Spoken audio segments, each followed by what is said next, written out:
Hey, sleepyheads. Welcome to Dreaming Through Ages, a place where we go through stories from history. I know you had a tough day, but now you're safe. You're calm, and you can relax. Let your shoulders drop. Take a deep breath in, and let it go. There you go. Tonight, I'm going to take you on a journey. A soft, peaceful walk through time. Long, long ago. Before we had phones, before we had buildings or traffic or even years counted like we do now. Yes, tonight we're going to a world that existed before Christ. To find out how people loved, lived, and married when the world was still young. But don't worry. There's no need to remember names or dates. You don't need to think hard. Just listen. Let the words float around you like a lullaby from the past. Close your eyes now if you haven't already. Or just rest them gently. Let your breath settle into a slow rhythm. Soft, steady like waves on a quiet shore. Because we are about to step into a time when love was written not in text, but on clay, on papyrus, on the wind. Yes. We're going all the way back, to the land before legends, to where the first hearts beat in harmony, to when love was new, but also eternal. Let's begin. Long before the world knew Jesus of Nazareth, before calendars marked December 25th, before weddings had veils and rings and white dresses, there were people. There were lovers. There were promises whispered in the dark, and stories told beside fires that never died. And these stories, they were not loud. They were gentle, like this night. Let's start with the first sparks, the first heartbeats of romance.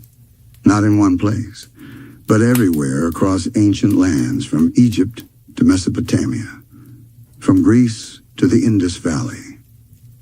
All of them different, but all of them full of something that felt like love.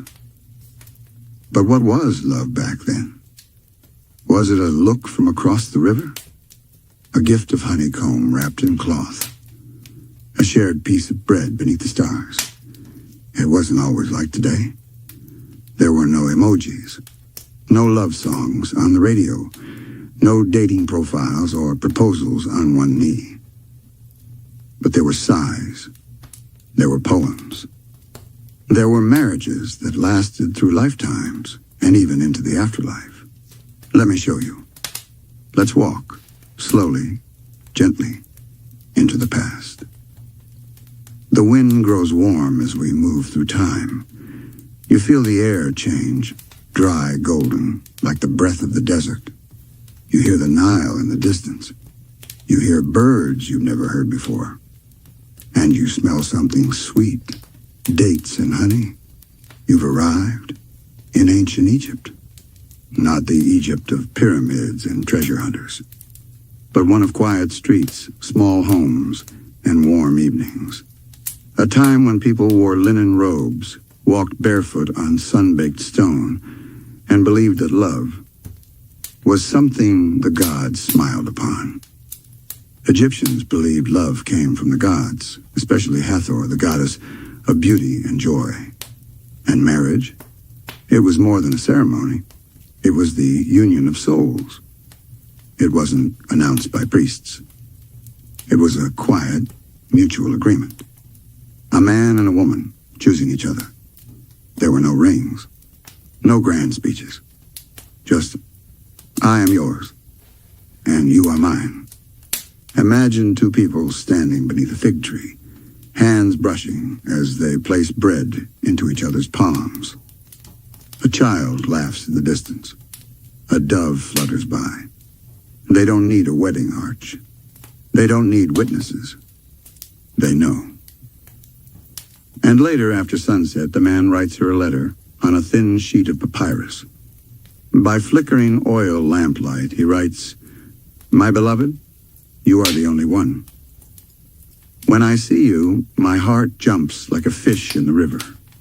I wish to walk with you by the waters, to breathe the same air, to lie beside you, until Ra takes us to the sky. Yes. They wrote love letters, thousands of years ago. Some of those letters still exist, tucked away in museums, their words soft with age. The ink has faded, but the emotion hasn't. Egyptian husbands sometimes referred to their wives as my sister, not because they were related, but because the word carried deep affection, a sign of closeness, of equal footing, of soul-to-soul connection. And when they passed away, they were often buried side by side. Their tombs carved with images of them holding hands, sharing food, gazing into each other's eyes. They believed in the afterlife, yes, and they believed love followed you there, that a bond formed on earth would continue in the next world. Soft, isn't it? Simple. Sacred. Let your mind stay there a moment, with those two souls beneath the fig tree, the warm light, the gentle breeze. You are safe here, surrounded by ancient love. Now slowly, let's wander back, not too far, just a little to the east, to another great cradle of civilization. The place where rivers dance like silver snakes, where cities were made of mud brick and love was carved into stone. Welcome to Mesopotamia. This was the land of kings and gods, of laws and rituals, and yes, of lovers. In Mesopotamia, marriage was more formal. There were contracts, clay tablets that recorded every promise. A bride's family gave a dowry. The groom made an offering. But beneath the structure, beneath the law, there was something sweet. Tablets from thousands of years ago had been found, written in cuneiform, saying things like, "Your love is as sweet as honey. Your kiss is better than wine. Come to me. Let me carry you into my house." These were not legal records. These were songs, love songs, carved in clay by people who felt the same emotions you do. They waited for each other. They dreamed of each other. One poem reads, "Bridegroom dear to my heart, goodly is your beauty, honey sweet your lips. Let me stand beside you. Let me be your joy." Soft sighs between strong laws. In Mesopotamia, they believed in recording everything, even their feelings. Imagine a young woman sitting outside her home. The sun is warm. She's weaving cloth, but her eyes drift toward the street. He walks by, her beloved. And though they may not speak, their eyes meet. She smiles. He nods. Later, he will take a clay tablet, and with a wooden stylus, he will write his longing in lines and curves. And now, thousands of years later, you hear it? Because love never really fades. Take a deep breath. Oh, feel the softness of their world, the crackle of the fire, the hush of old voices, the sound of love echoing across the centuries. Let your mind drift. Let it rest here, in this warm, quiet place, where hearts spoke through clay and papyrus, and time moved not by clocks, but by feelings. The stars are ancient. They are the same stars once watched by people thousands of years ago. Their names are lost. Their homes are dust. But their stories remain, because love remembers. You already walked through golden Egypt, where lovers wrote on papyrus and believed love carried into the afterlife. You've wandered Mesopotamia, where love was carved into clay, recorded, protected, cherished. And now, we move again. Not quickly, not with noise, but like a leaf drifting down a gentle river. Let yourself float with me. And now, You hear the rustle of olive trees, the smell of salt in the air. You hear laughter, music played on strings and flutes. You hear sandals on stone. We are now in ancient Greece, but not in war, not in the tales of gods and battles. We are here for love, for marriage, for the hidden songs behind the scrolls. In ancient Athens, marriage was a duty, a sacred bond, but more for society than for romance. Girls were often married young, sometimes by 14. Men were older, more settled. Families made the arrangements. Dowries were agreed. Contracts were signed. And the bride was carried by torchlight to her new home. But even in this structured world, love found a way. Athenian men were taught to be proud, strong, political. Women were taught to be modest, soft-spoken, and pure. But behind closed doors, in quiet gardens, in hidden poems, there was softness. There was love. One of the greatest voices of that softness came from a woman named Sappho. She lived on the island of Lesbos, and her poetry was like whispers from a heart made of silk. She once wrote, "He is more than a god to me, the man who sits close beside you, who hears you speak and watches you smile. My heart leaps in my chest. My tongue breaks. My ears ring. And night covers my eyes." You see, even in a world where marriages were practical, romance still danced. Imagine a wedding in ancient Greece. The bride is dressed in a flowing white robe, her hair curled and pinned with gold. She is quiet, her eyes soft. The groom waits, dressed in his best chiton. There is music, soft flutes and lyres. The procession begins by firelight, torches held high. Relatives chant blessings. The gods are called upon, Zeus for protection, Hera for fidelity. And yet, beneath the rituals, the prayers, and the traditions, two people stand together. Strangers, perhaps. Or maybe secretly in love. Maybe their eyes met at a festival weeks before. Maybe they passed notes written on scraps of parchment.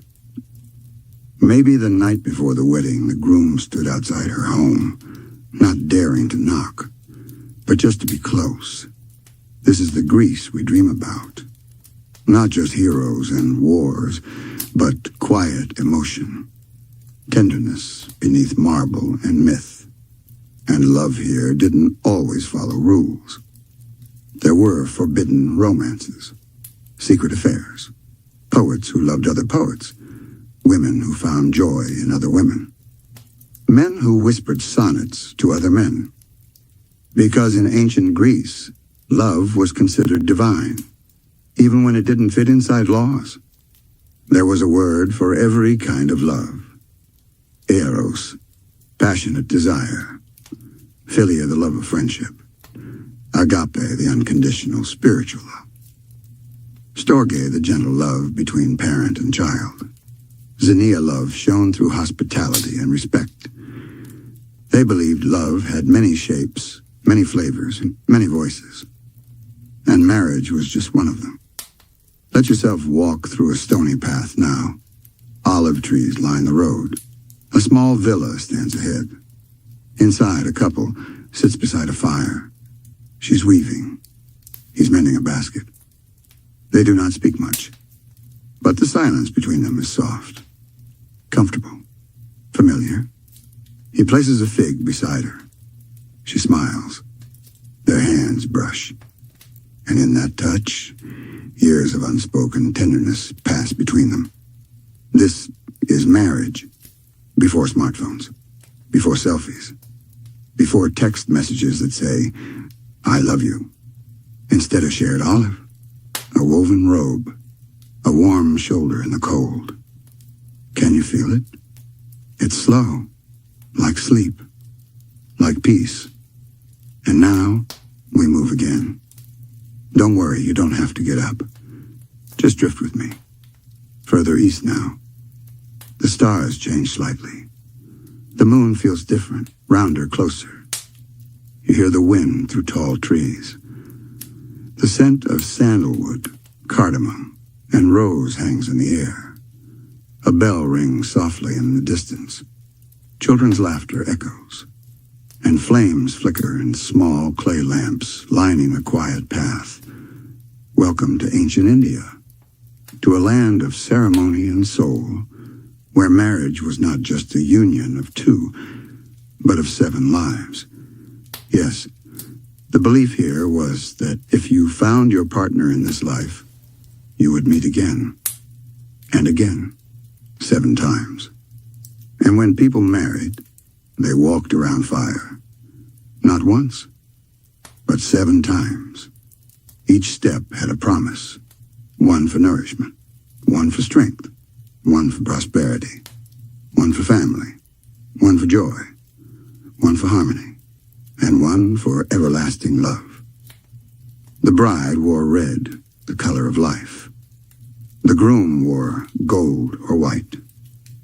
The air was filled with the scent of incense and marigolds. And as they walked around the sacred fire, they didn't just say, "I do." They promised, with the first step, we will provide for each other. With the second, we will grow strong together. With the third, we will share wealth and happiness. With the fourth, we will care for our family. With the fifth, we will be joyful in all things. With the sixth, we will walk in peace. With the seventh, we will be friends now and forever. Friendship. That's what they called the deepest part of marriage. Imagine that. Not just passion, not just ceremony, but friendship as the foundation of love, and the love poems, soft as moonlight.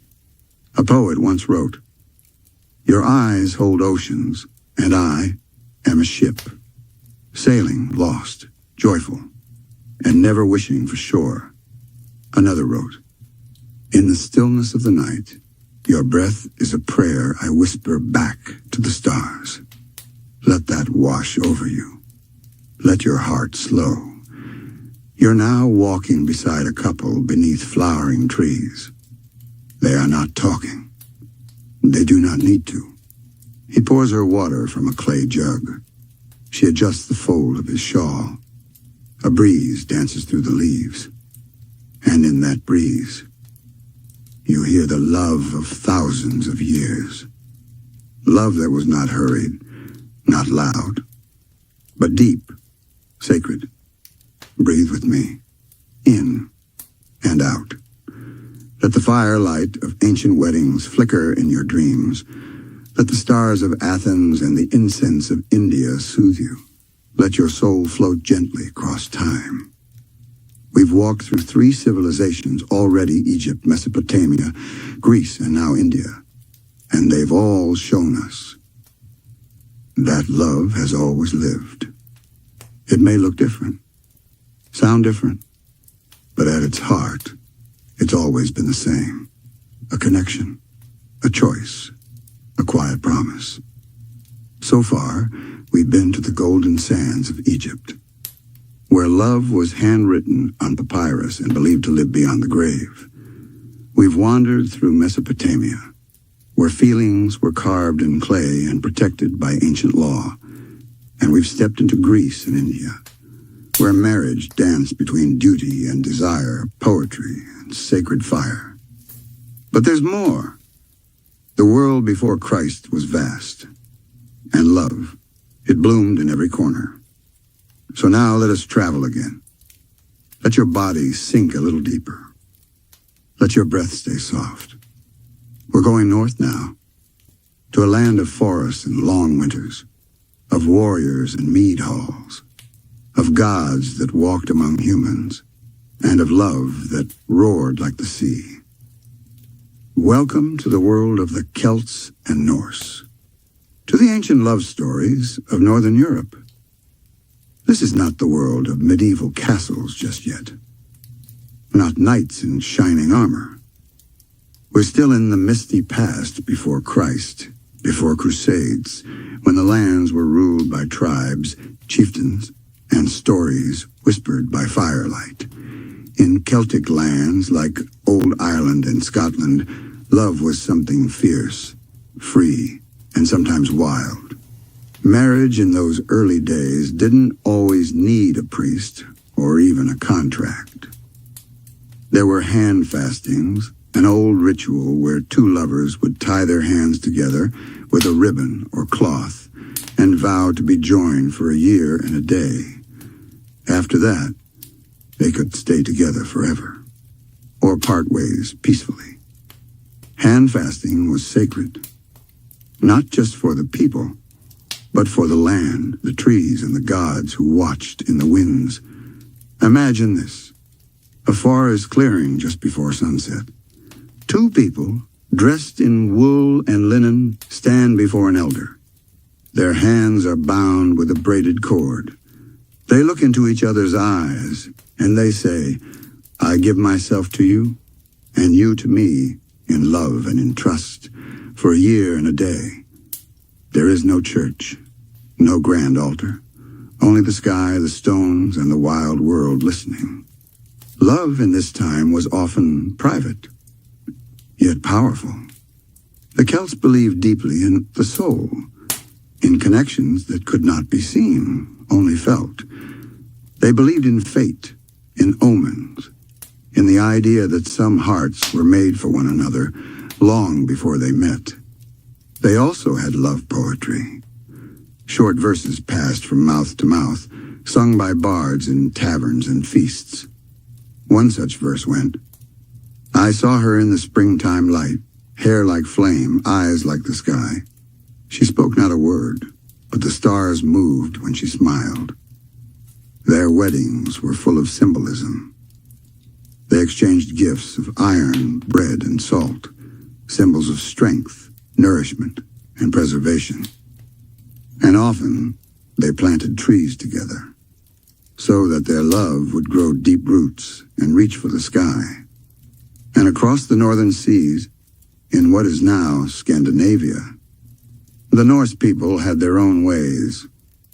To the Vikings, marriage was a bond of honor. But it was also practical, joining families, lands, and power. Still, that doesn't mean love didn't play a part.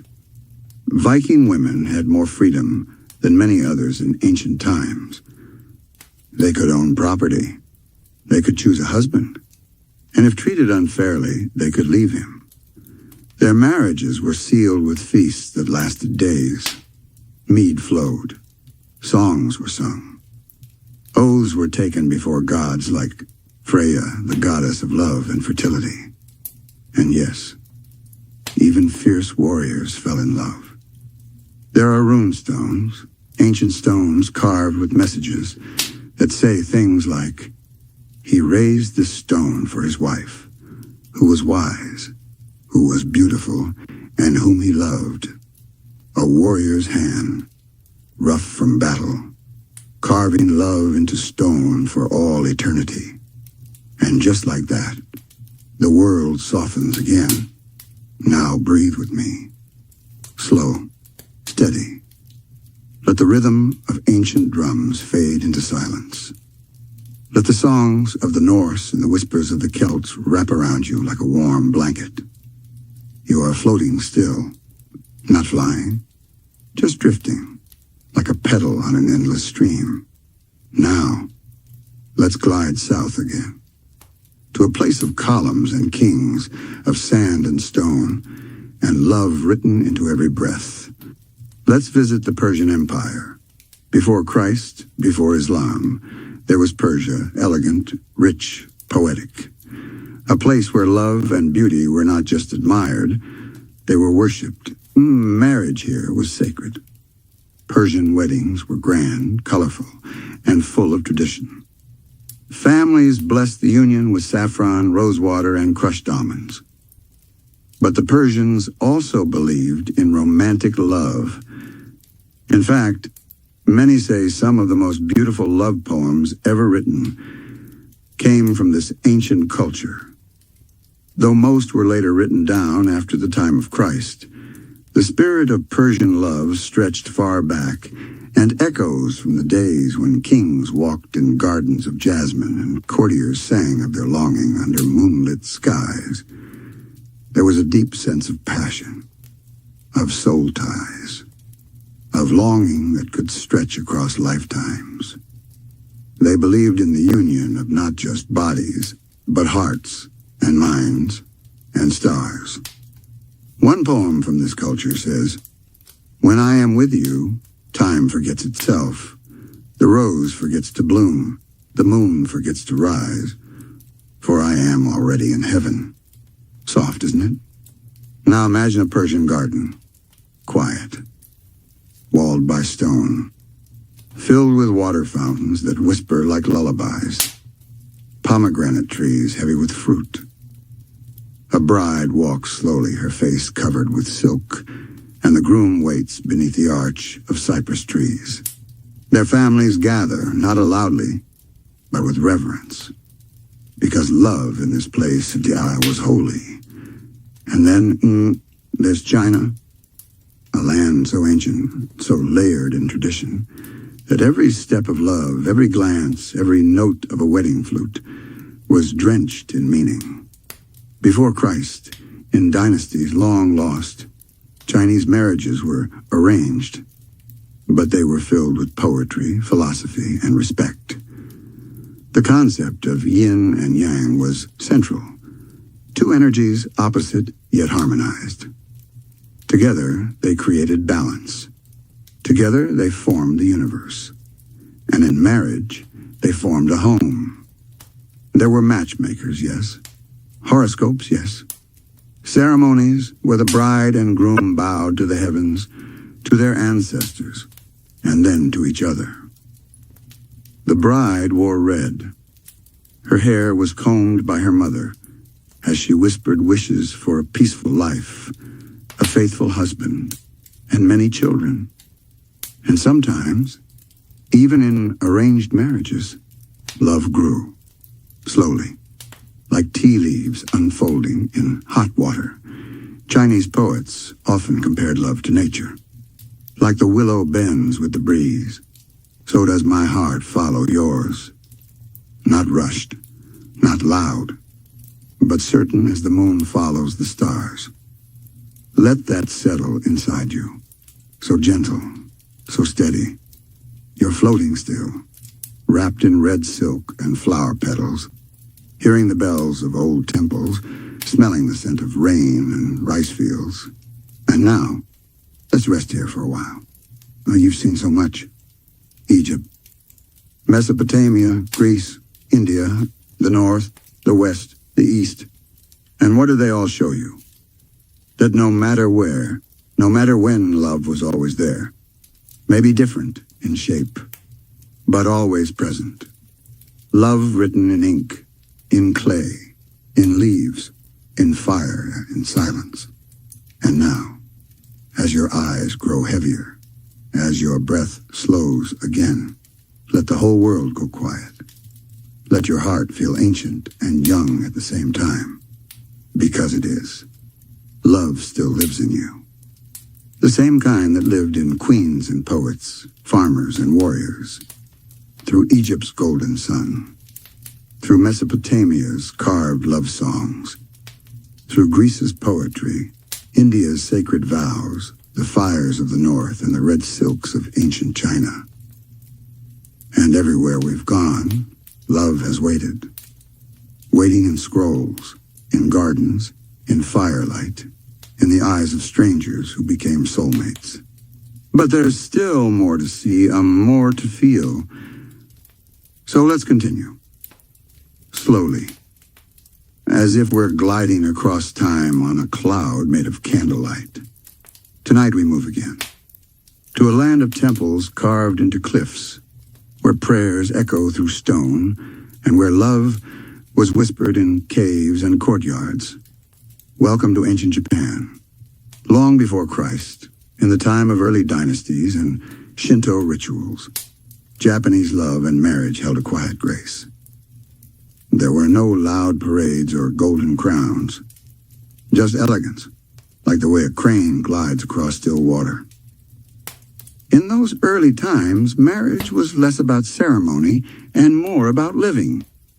A man and woman who chose each other simply began to live together. That was it. That was the marriage. Later, as the culture evolved, there were rituals. Yes, introductions by families, the sharing of sake, and the soft rustle of silk as the bride entered her new home. But still, everything was gentle, refined, deliberate. And love? It was spoken in the smallest gestures. A haiku left on a windowsill. A folded paper crane slipped into a sleeve. A moment shared under the cherry blossoms. No words, no touch, just presence. One ancient poem reads, "Your shadow falls across my door. I do not look. I do not speak. But my heart dances like the wind through reeds." And sometimes, love came with longing, with separation, with poetry written in the quiet ache of missing someone. I wait, yet the moon rises alone.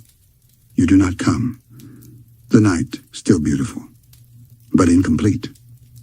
Can you feel that? It's the hush of ancient love, soft, still, and infinite. Now let your heart rest beside a pond, cherry blossoms falling around you, as two lovers sit side by side, not speaking, yet saying everything. Let yourself be held in that moment. Now, slowly, let's travel west again, across dry lands, over silent hills, to a world of caravans and desert winds, to the ancient Arabian world, before the rise of Islam, before written law and organized kingdoms. The Bedouins of the Arabian deserts lived with the stars as their ceiling. They wandered. They carried their homes on their backs, and they carried love in their hearts, wrapped in poetry and sand. Marriage was a tribal matter, often arranged. But among these tribes, there were also great loves, and the stories of those loves were told by firelight, sung beneath the endless night sky, and remembered for centuries. One such story was that of Qais and Layla, a love so intense, so all-consuming, that Qais became known as Majnun, meaning madman. He loved her, not with the softness of a gentle breeze, but with the heat of a desert storm. He once wrote, "I passed by her house, kissing its walls, not out of love for the walls, but for the one who dwells inside." He was forbidden to be with her. Her tribe kept them apart. But he wandered the desert, writing poetry to the wind, calling her name to the stars. And though their story was tragic, it became the symbol of pure, untamed, and eternal love. The kind that survives even without ever being fulfilled. Let that settle in you now. That love can live, even when it's never held, even when it never gets its happy ending. It still, exists. And sometimes, it's the most powerful kind. Now you're resting beneath a black sky filled with stars, the sand cool beneath you, a camel's bell ringing in the distance, and a voice, soft and distant, reciting poetry into the dark. This is how love survived the desert. Now, let's go even further, to the Americas, to ancient lands before they were ever called America, to the empires of the Aztecs and Mayans, and to the peaceful dwellings of ancient native tribes. In Mesoamerica, marriage was sacred, often arranged, but not always without love. The Aztecs, for example, saw marriage as essential for balance. Men and women were considered two halves of a whole, and ceremonies were full of symbolism. The bride and groom had their garments tied together. They shared a ritual meal of tamales and maize, and they burned incense to call the gods to bless their union. Love was seen as both physical and spiritual. But they also believed that relationships should grow over time, that passion might start small like a seed, but would flourish with care. And then there were the Mayans. Their weddings involved exchanging gifts, blankets, food, and cacao. Families gathered, elders gave blessings, and couples were expected to treat each other with respect and patience. One Mayan saying was, "A good partner is one who shares the shade when the sun burns high, and shares their fire when the cold winds blow." Isn't that what we all want? Someone to walk beside us, no matter the weather. Imagine now, a village tucked deep in the jungle. Children laugh nearby. Elders hum softly. And beneath a thatched roof, a couple sits, hands intertwined, listening to the hum of insects and the quiet of peace. That is ancient love. But even further north, among the native tribes of early North America, love came in many forms. Some tribes practiced companion marriages based on friendship and mutual choice. Others allowed trial periods, living together before making the bond permanent. Women often held great power choosing their partners and even ending the relationship if they were unhappy. One love song from the Lakota Sioux tribe says, "When you come, my heart soars like an eagle. When you go, the wind forgets to blow. Come, sit with me, and I will give you the song of my spirit." Let your soul rest here for a moment, in the silence between trees, in the glow of an ancient fire, in the heartbeat of drums that match the rhythm of your breath. Can you feel it? You've now walked through the love stories of nearly every ancient land, and every place has shown you something different, yet something the same. That love is older than time, that even before we marked years as before Christ, we were already loving, marrying, whispering promises in caves and temples and forests. Some loves were quiet, and some were loud. Some were chosen. Some were given. Some lasted a lifetime. Some burned in just a moment. But all were real, and all are still alive in us. Because when you love someone, you're doing something that connects you to the dawn of time, to the first people, to the first hearts. And now, as you lay there, eyes heavy, wrapped in all these stories, know this. You are part of that great river of love, and your story matters just as much. You've walked with queens, farmers, warriors, and poets. You've sat beneath cherry trees in Japan, heard love songs in Mesopotamia, lit sacred fires in India, and rested beside lovers in the sands of Arabia. You've listened to hearts that beat before history had a name, before calendars, before books, before even the word history. And all this time, love was there. But tonight, let's slow down even more. Let's stop wandering for just a moment and sit still in the ancient quiet. Because now, we're not just visiting places. We're listening, not to stories, but to the soul of love itself. Close your eyes if they're not already closed. Feel how soft this moment is, how safe. Now, imagine this. You're standing inside a round stone temple. It's old. So old that no one remembers who built it. But it's not broken. It stands firm. Its walls are smooth. Its floor is cool beneath your bare feet. Above you, the ceiling is open. And through it, a single beam of moonlight pours in, white and silver, soft as breath. In the center of the temple is a small fire. It doesn't roar. It just glows. And beside that fire sits something ancient. Not a god, not a person, but a feeling.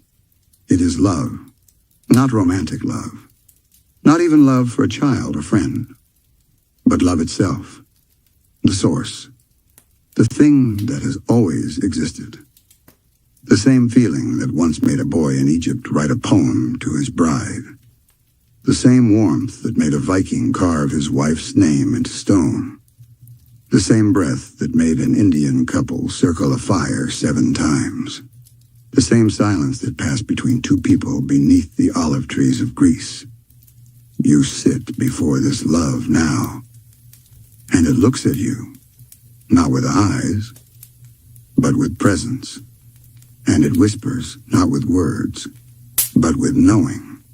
You have always been loved, it says. Even before you were born. Even before you knew how to love.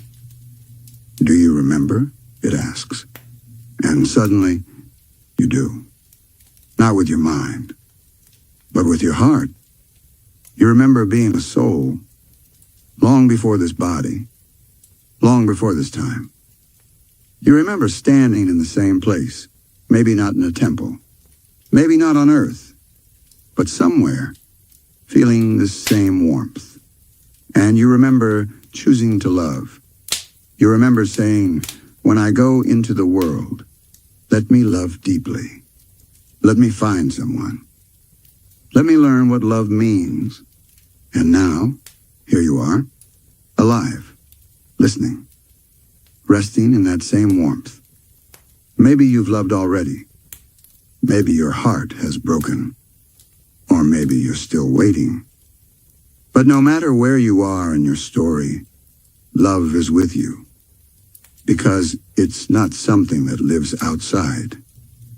It's not just between 2 people. It is you. And every story we've told tonight, every marriage, every poem, every sacred promise, was simply one soul recognizing another. Even in ancient times, people knew this. That when your heart leaps, when your breath pauses, when you feel both terrified and safe at once, that's love. Not invented by time, but carried through it. Now imagine that every person who ever loved is here with you now, all around you. Not ghosts, not memories, but threads of golden light, all connected, all whispering. We love too, and so will you. We were afraid too, and so were they. But we chose to love anyway. Can you feel it? The weightless warmth of being part of something so big, yet so gentle. You are not alone in your love. You never were. The woman in the clay home in Babylon. The poet on a mountaintop in China. The farmer who gave a flower instead of words. They all lived it, felt it. And now you carry it on. Maybe it looks different now. Maybe instead of carving in stone, we text. We send heart emojis. We hold hands in cafes. We cry in the dark when no one sees. But it's the same heartbeat, the same whisper, the same fire in the center of the same soul. And the reason we tell these stories, the reason I sit here with you night after night, is not just to teach you something. It's to remind you. You're part of the story too. And your love, whatever shape it takes, is just as sacred as a bride walking under starlight in ancient India, or a boy scribbling poetry in ancient Greece. You don't have to be in love tonight to be full of love. You don't have to be married to understand devotion. You don't have to be fearless. You just have to be here, to breathe, to feel, to keep your heart open, even when it trembles. That is love. That is bravery. That is beauty older than time. Now, come back to that temple for a moment. That quiet stone room in your mind. The fire still glows. The light still shines. And slowly, You ride, not rushed, not startled, just rising like the moon itself. You walk out into a field of tall grass. The stars above you are silent, but they shimmer like they've seen everything. And maybe they have. They've watched people fall in love for thousands of years. They've watched the vows, the heartbreak, the reunions, the beginnings. And tonight, they watch you. They see your soul, and they smile. Because you are part of this. Because no matter what the world says, you are deeply, endlessly worthy of love. And it's already inside you. Breathe with me now.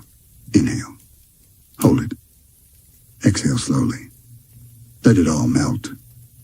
Let all the fears, the doubts, the noise of the day fall away.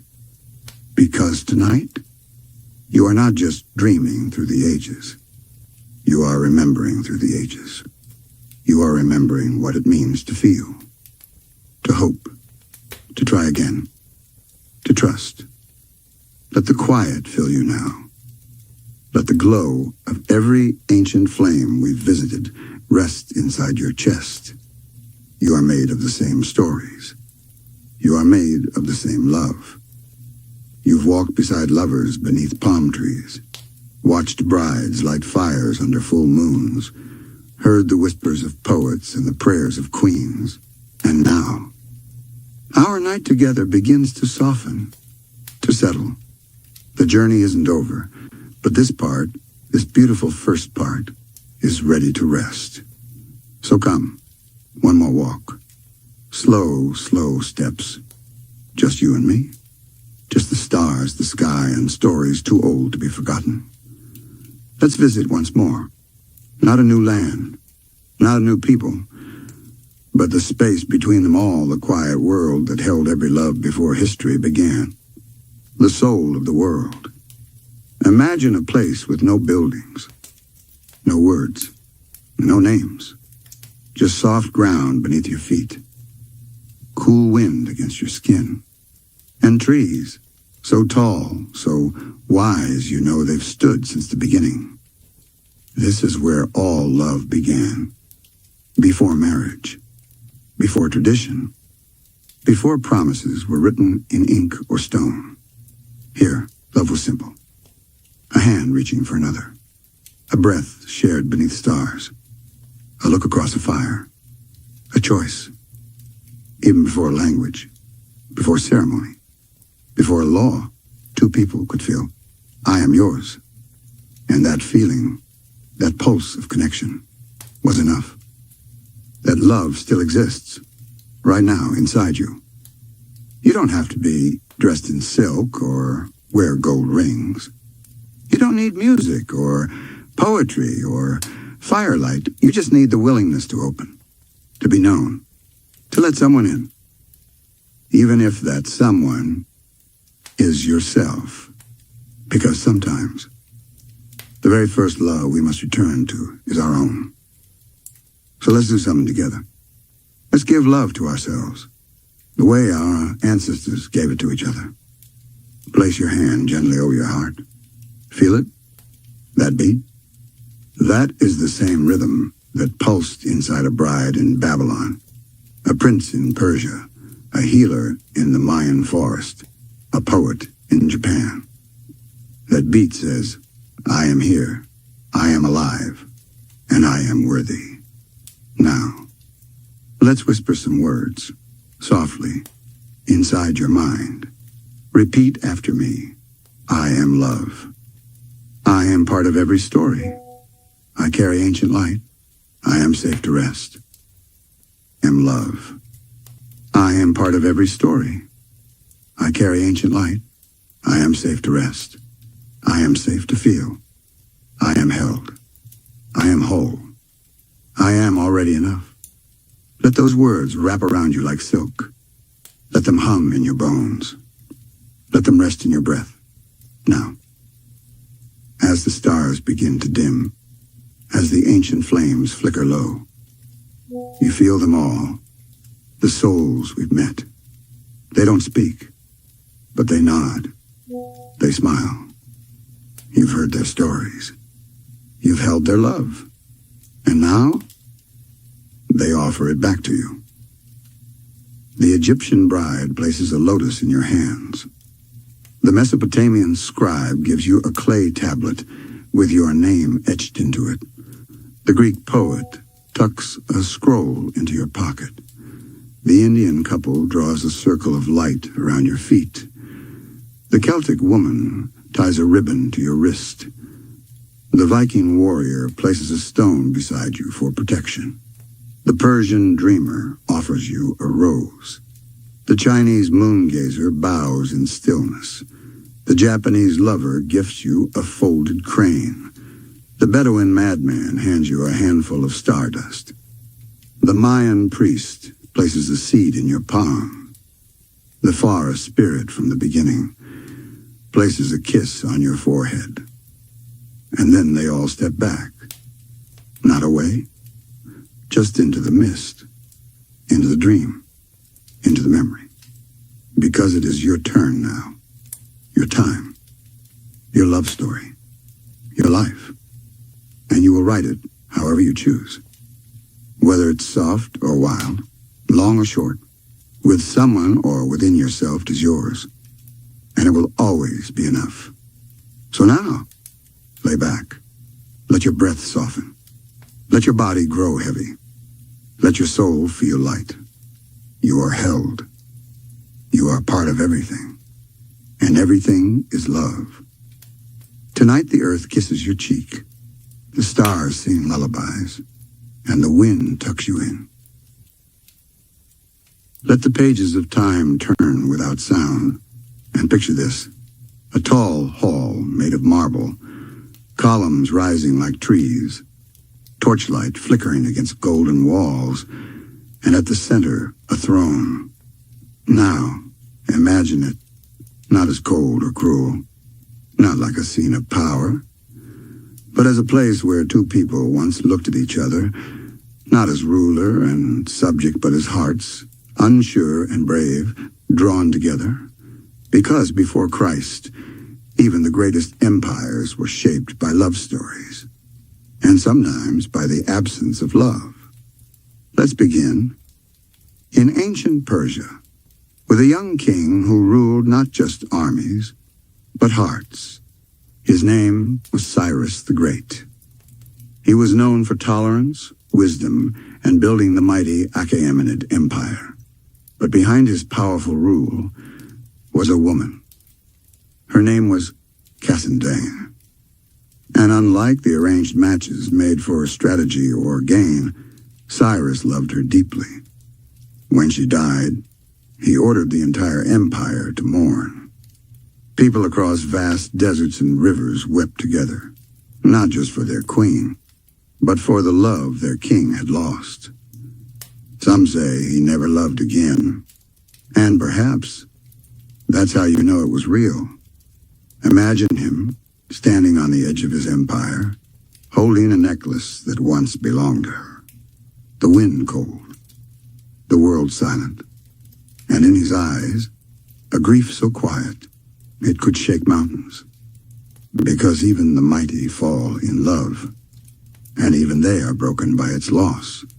Now let's move, slowly, like the turning of a moon, to ancient Egypt, but this time, not to write poems, but to witness power and passion twined like the reeds of the Nile. This is the story of Cleopatra. You've heard her name, but not like this. Not gently. She was more than a queen. She was a woman who knew the weight of love, both as a weapon and as a wound. First, she loved Julius Caesar, a man whose name would echo through all of Rome. Their love was bold, political, and dangerous. But it was real.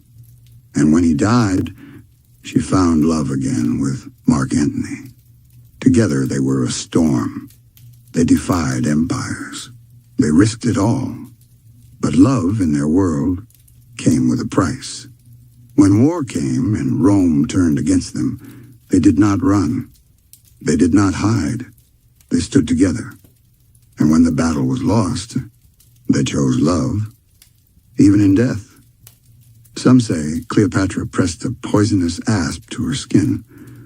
Some say it was a potion. But either way, she followed him into the dark. Imagine her final breath, lying beside him in silence, her fingers still tangled in his.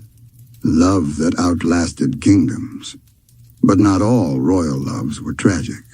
Some were quiet, lasting, gentle like rain.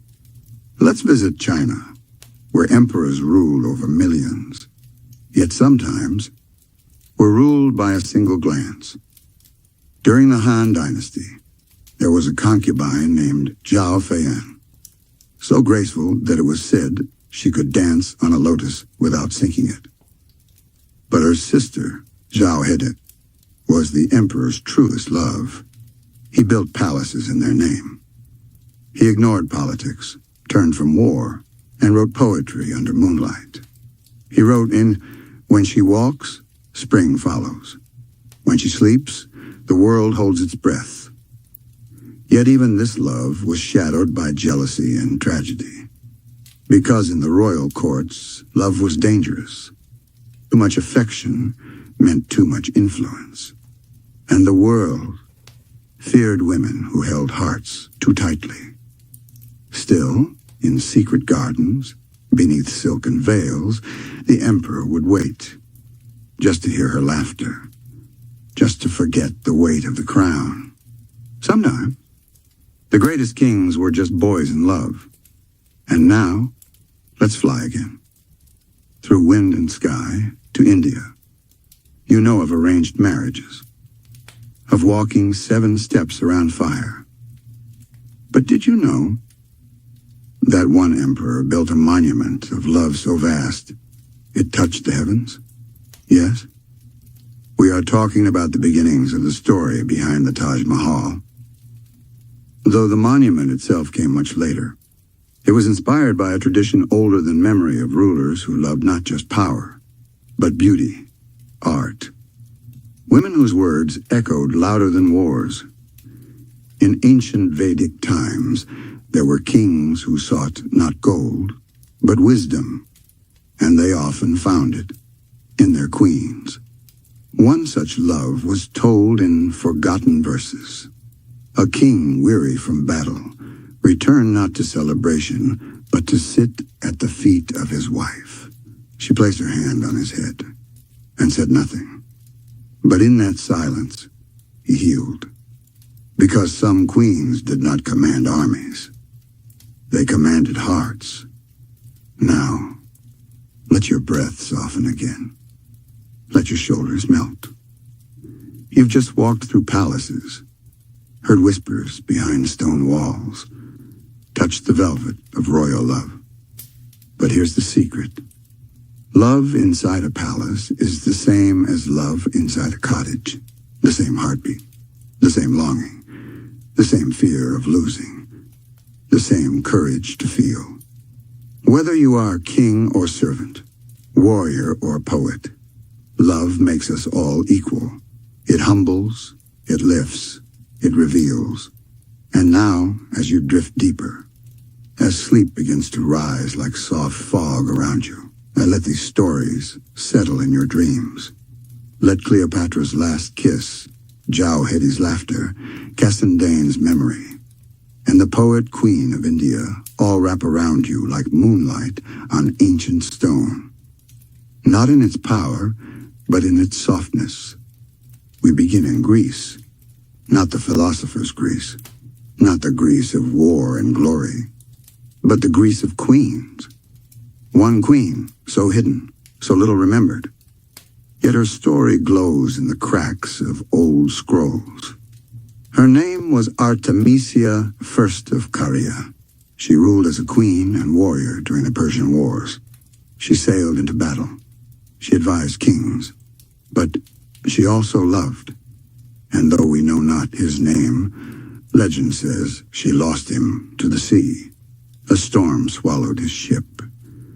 And though she ruled fearlessly after that, she never loved again. Some say she built a secret shrine along the coast where waves crash endlessly and left flowers there for him every moon cycle. A queen with a sword in one hand and a broken heart in the other. Love doesn't always make us soft. Sometimes it makes us strong. Now let's move.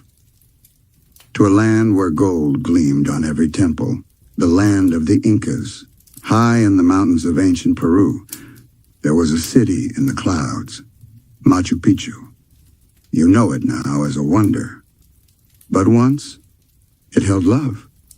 The Sapa Inca, king of kings, often chose his queen not just from noble blood, but from the stars. They believed she had to be his equal, his mirror, chosen by the sun god himself. They called her Koya, and she was not a quiet wife. She was a ruler beside him. She sat in council, spoke with power, walked beside him in every ceremony. Some say that when a Koya died, the Inca himself would not speak for days. He would climb the sacred peak alone and let the wind carry his sorrow. Can you see it? A man who ruled the skies, yet brought to silence by the absence of her voice. Even among gold, love was the treasure. Now, let us sail across oceans into a world of warriors and codes. Feudal Japan. We've already spoken of love there, soft and poetic. But in this time, love was wrapped in honor, in silence, in sacrifice. Samurai served their lords with absolute loyalty, but some served their hearts just as fiercely. One tale tells of a female samurai, Tomo Gozen. She fought with blades sharper than lightning, but she was also known for her loyalty to one man, her general. Some say he loved her, but honor kept them apart.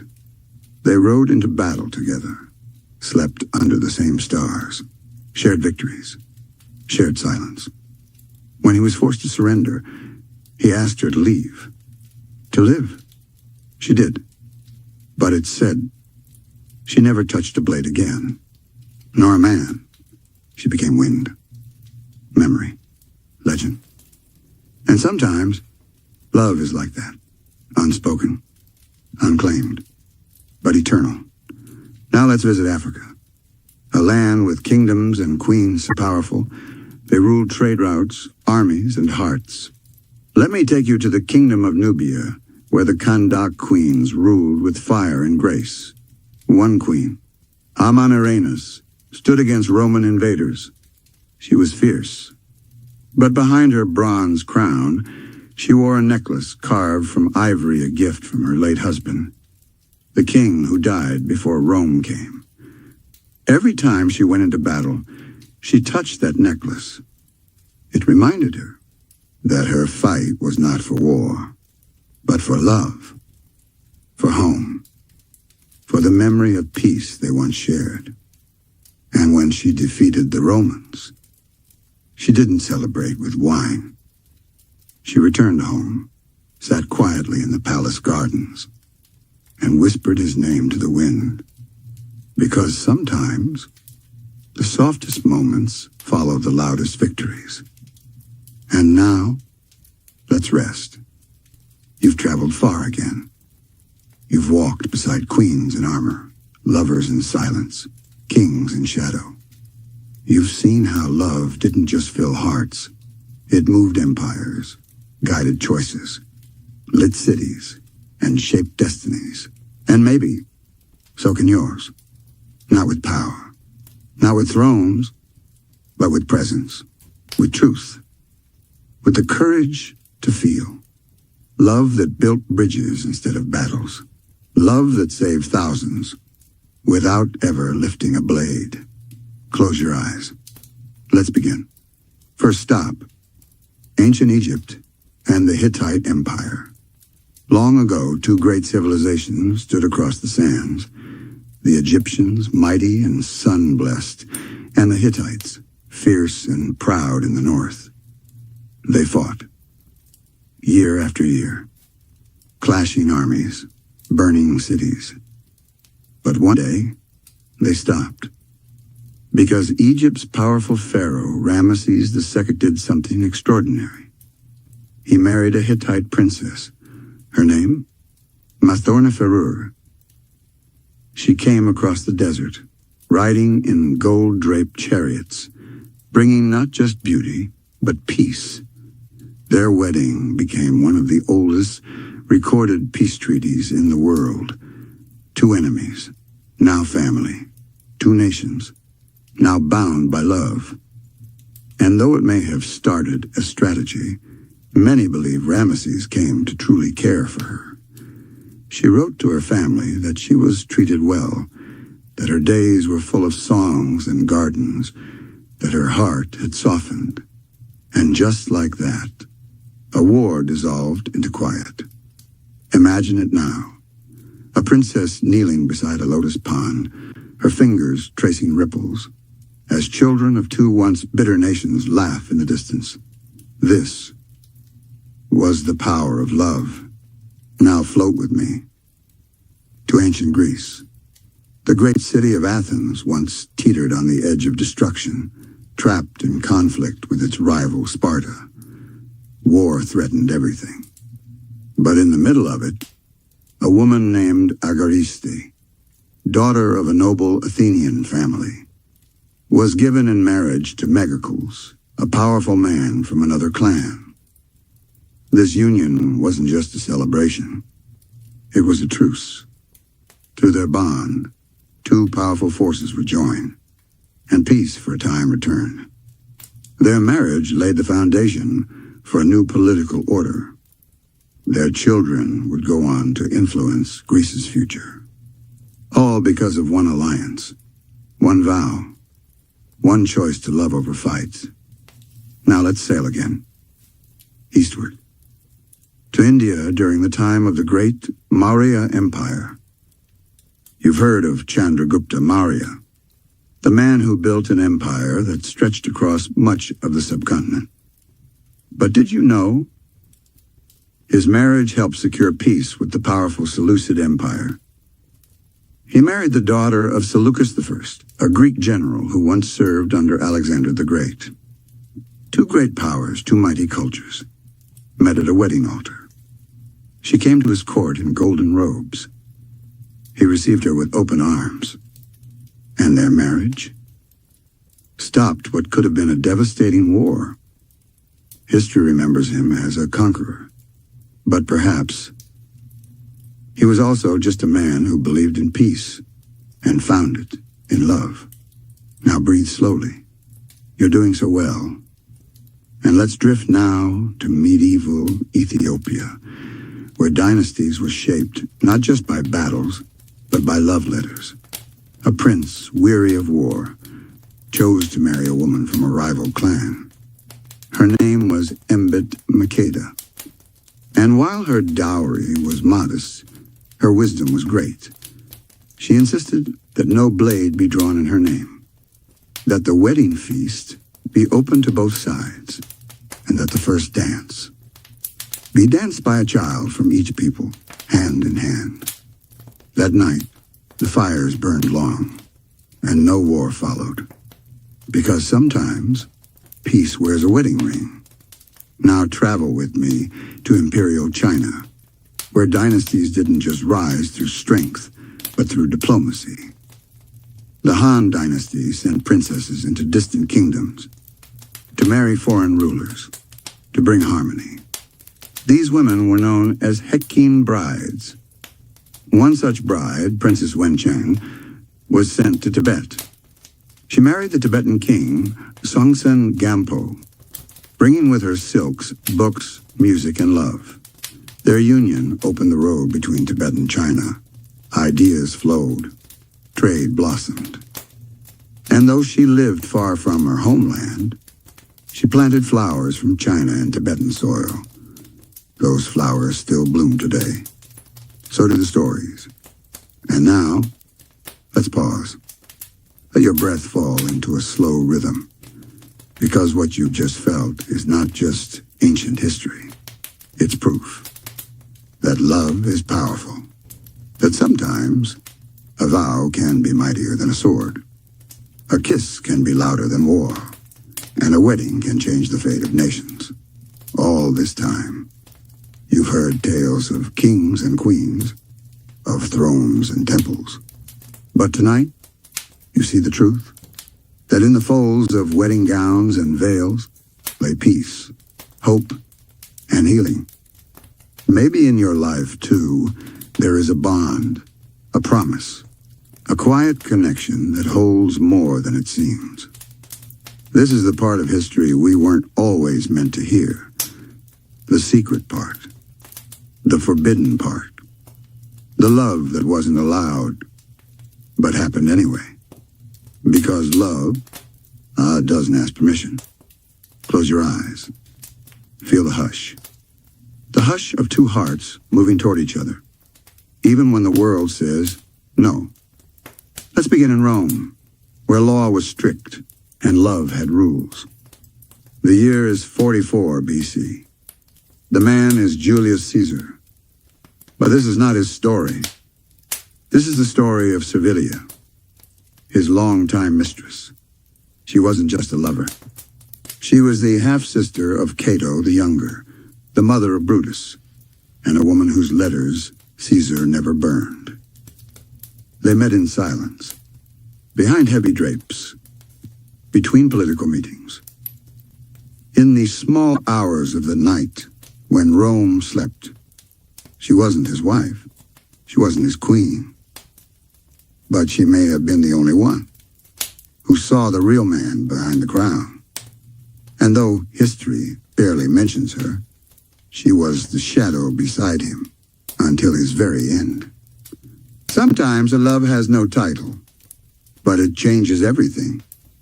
Now let's float to ancient India, where society had castes, lines you could not cross, names you could not love. But one boy did. He was a nobleman. She was from a caste below. They met near the river.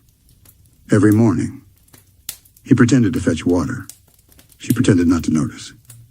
But slowly, fingers brushed, eyes lingered. And one morning, she placed a flower on his palm. It said everything. They met in secret for years. And though they could never marry, they grew old, loving only each other. When he died, he left behind a garden hidden, quiet, where flowers bloomed only in one color.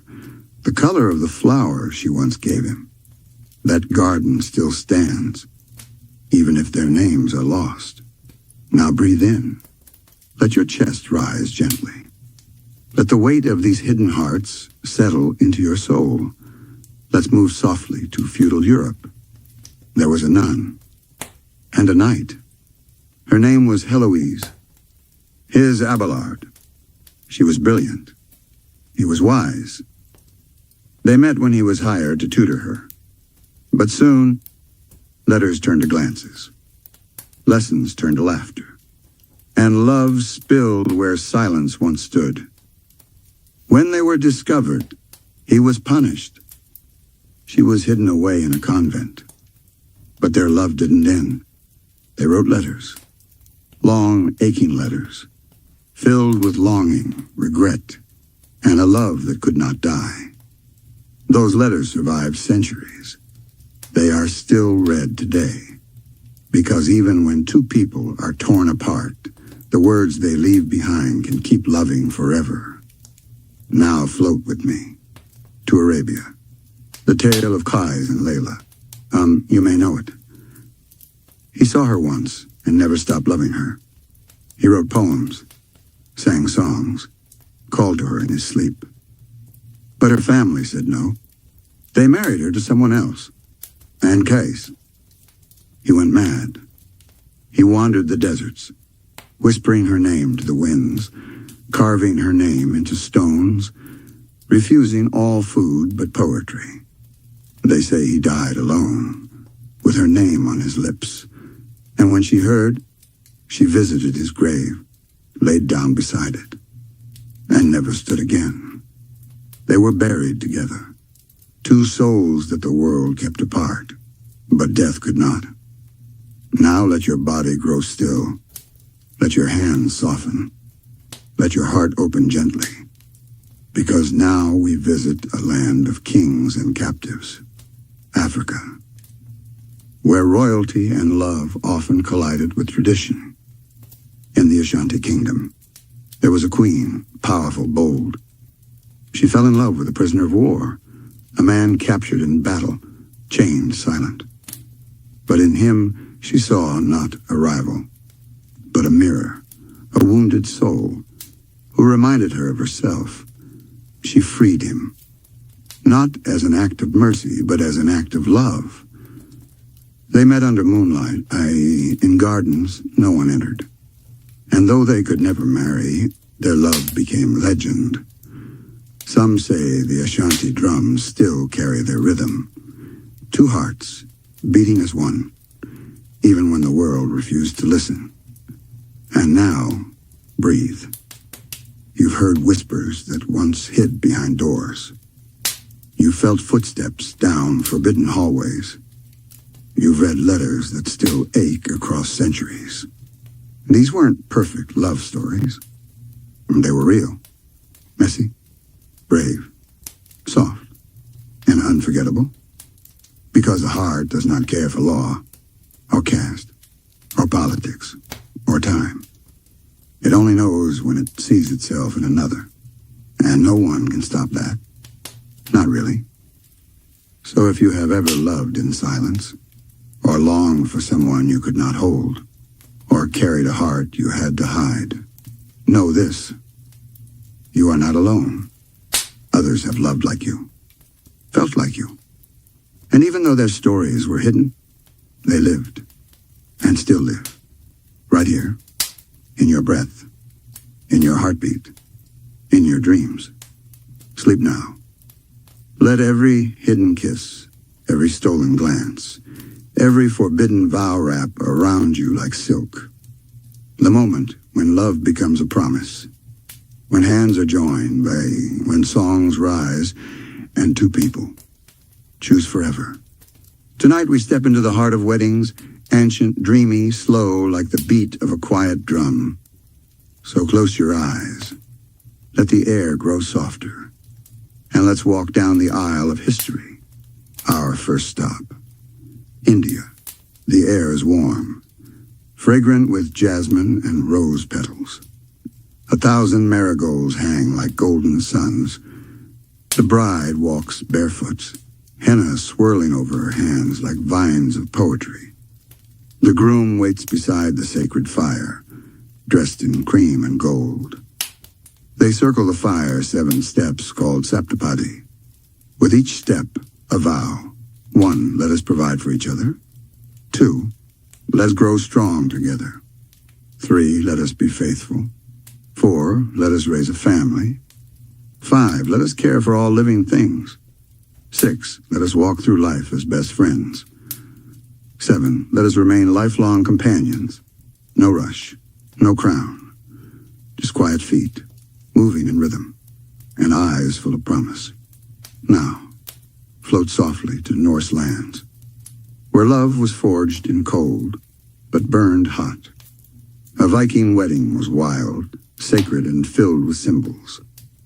Before the ceremony, the groom would bury his boyhood sword and dig up the ancestral blade, a symbol that he was ready to protect. The bride? She would wear a dress sewn by the women of her family threads, carrying the hopes of generations. At the altar, they exchanged swords, a sign of equality, of trust. And then, they drank from the same horn-honeyed mead, sealing their union. The stars above cold and bright, but their fire, everlasting.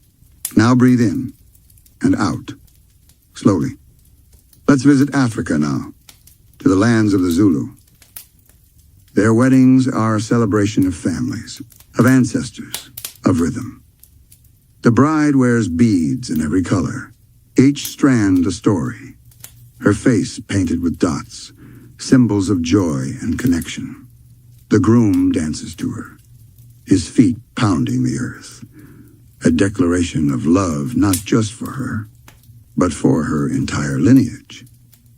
When the bride arrives at his home, she brings firewood. She sweeps the doorway. She kneels at the hearth. It is not submission. It is grace. She is saying, I will build this home with you, for us. And they dance. Oh, how dance. Because love is not always still. Sometimes then, it's a celebration that echoes through drums. Now follow me quietly to Japan, where silence is sacred, and every gesture a poem. A traditional Shinto wedding takes place before a shrine. The bride wears a white kimono, shiramuku, symbolizing purity. The groom wears black, monsuki hakama, a promise of strength. They sip san-san kudo, 3 sips from 3 cups, a trinity of heaven, earth, and humanity. No grand kiss, no loud applause, just stillness. And in that stillness, a vow more powerful than sound. Let's move again, to the Native American plains, where love was honored beneath the open sky. In the Lakota tradition, a couple would stand wrapped together in a single blanket. Their tribe circled them, singing songs of the wind and the buffalo. The elder would bless them with eagle feathers, symbols of vision, of truth. And then, the two would release a pair of doves, watching them rise into the clouds, free yet together. Because love was never about possession, but about journeying side by side. Now exhale gently. Let your shoulders drop. Let your thoughts slow. And join me now in Mesoamerica, the land of the Aztecs. Their weddings were spiritual rituals. The couple's hands were tied together with red string, not tightly, but firmly. They would kneel beside the fire. The priest would sprinkle corn and cacao over them, symbols of sustenance and sweetness. They would then sweep the ground together, as a sign that their path would be clean. And in the quiet afterward, they would sit hand in hand, while the village sang into the night. Because marriage wasn't just between 2 people, it was a bond between spirits, between families, between the earth and the sky. Now, let's slow even more. Let's drift to the Pacific Islands, to the shores of Hawaii. The wedding is on the sand. The bride wears flowers in her hair. The groom wears a lei made of kukui nuts, strong and sacred. They face the ocean and speak no words. They let the waves speak for them. The birds sing for them. The breeze carry their vow. I will walk with you across every island, in calm and storm, in sun and silence. And the sea listens and accepts. Now, listen to your own breath. It has rhythm too. You've now witnessed so many ancient weddings, so many ways of saying I do, so many dreams wrapped in music, fire, water, earth. And maybe now you see, it was never about gold, or rings, or crowds. It was about presence, touch. The courage to say, I choose you, over and over. In Mesopotamia, the cradle of writing. The land between the rivers. There, on tablets of clay, love was carved in cuneiform.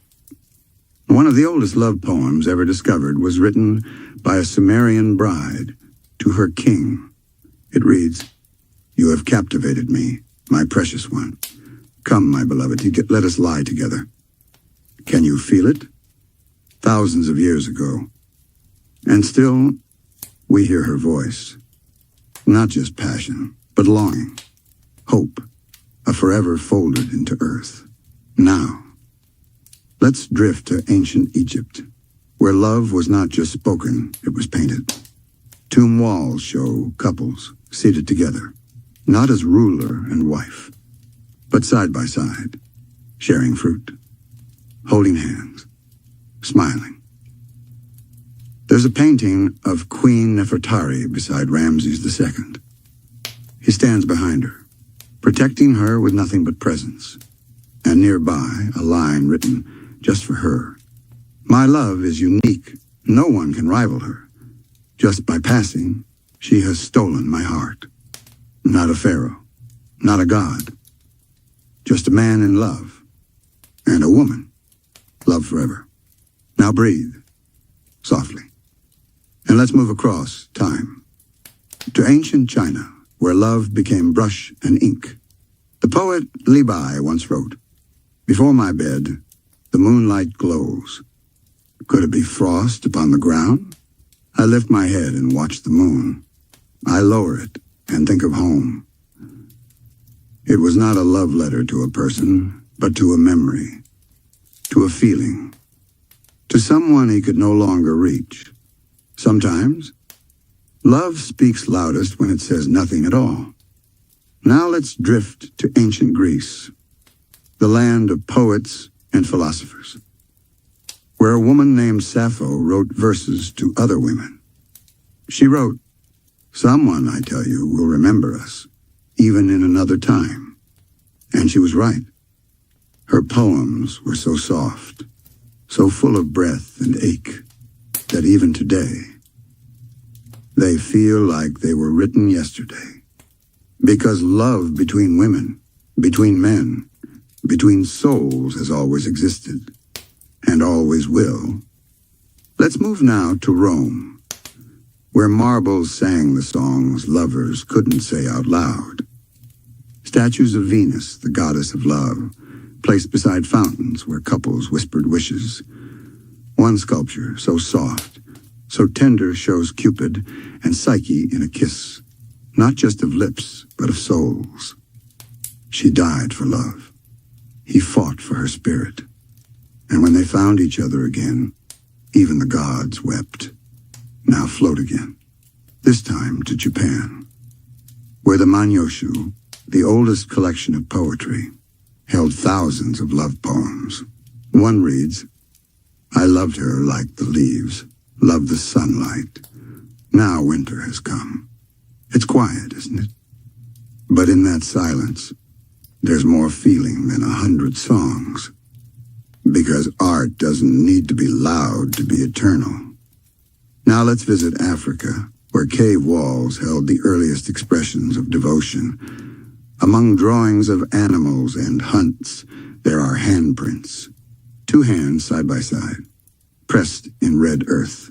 Not a hunt, not a battle, but maybe a bond. A mother and child, a husband and wife, 2 lovers before language. They held hands in life, and left that touch in stone. And in South America, among the Inca and Maya, patterns in woven fabric told stories. Each thread a symbol, each color a feeling. When a couple married, a blanket was woven just for them. Not to cover their bodies, but to cover their future. When one died, the other wore that cloth so their story never ended. Now, breathe. Let every poem settle into your bones. Let every painting glow behind your eyes. Let every sculpture soften your heart. Because love, in every age, found a way to stay. And maybe that's why you feel so deeply. Why you dream. Why you remember. Because love lives in all of us. You've walked with queens. You've stood in moonlit garden. You've touched hands carved in cave walls. Now you'll witness something new. What happened when love met belief? When gods were named, and hearts had to listen to laws written in stars? Let's float together to a time when early religions began shaping how people loved, when marriage became sacred, when love was watched by the heavens. Let's begin with ancient Mesopotamia, where temples towered like stairways to the sky. Here love was holy. Every year, the king would marry the high priestess of Inanna, the goddess of love and war. This wasn't just ceremony. It was a sacred act. They believed that through this union, the earth would stay fertile, the rivers would keep flowing, and peace would reign. The temple glowed with oil lamps. Music played from harps carved from bone. And under the gaze of the stars, a man and woman became symbols of heaven and earth entwined. Not just lovers, but cosmic harmony. And when they touched, the world listened. Now drift softly to ancient Egypt, where love was written to the Book of the Dead. In this land, marriage was more than a bond. It was a passage to the afterlife. They believed that if you truly loved someone in life, you would find them again in the field of reeds of paradise beyond death. So they buried lovers side by side, with letters, amulets, songs. One tomb inscription reads, "She was the only one. No other could take her place. My heart still dances with hers." That wasn't myth. That was memory. Love didn't end at the grave. It continued, just on another path. Let's breathe, in and out, and follow the breeze into ancient Persia. The Zoroastrians believed in duality, light and dark, truth and falsehood, love and loneliness. They taught that a good life was a life lived in harmony, and marriage was the joining of two pure souls fighting together for truth. A sacred ceremony called Padyabzor was performed near fire, because fire represented truth. The bride and groom sat together, two halves of one light.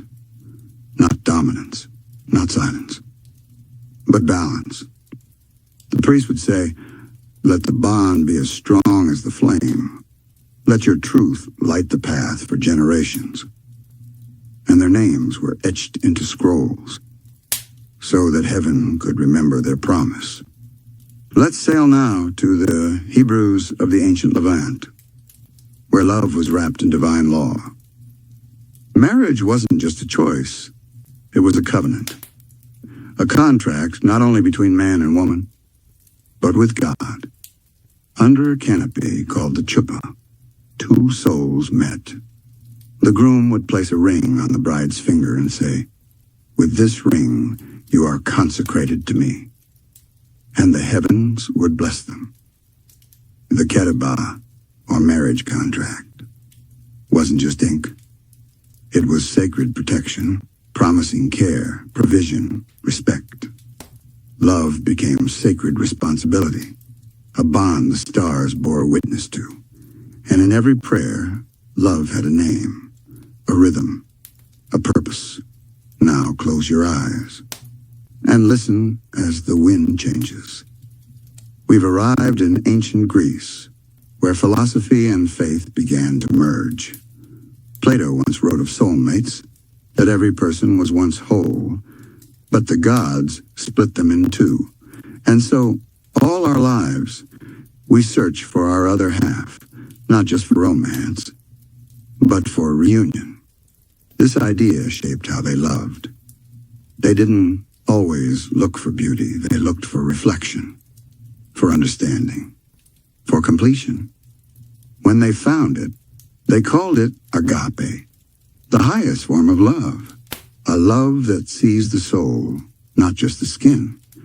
And now, we drift to China, where the teachings of Confucius began to shape the way hearts moved. Confucius didn't talk of passion. He spoke of harmony. Love was not chaotic. It was calm, orderly, a partnership based on respect. He taught that a strong family was the root of a strong society. And so marriage was sacred duty.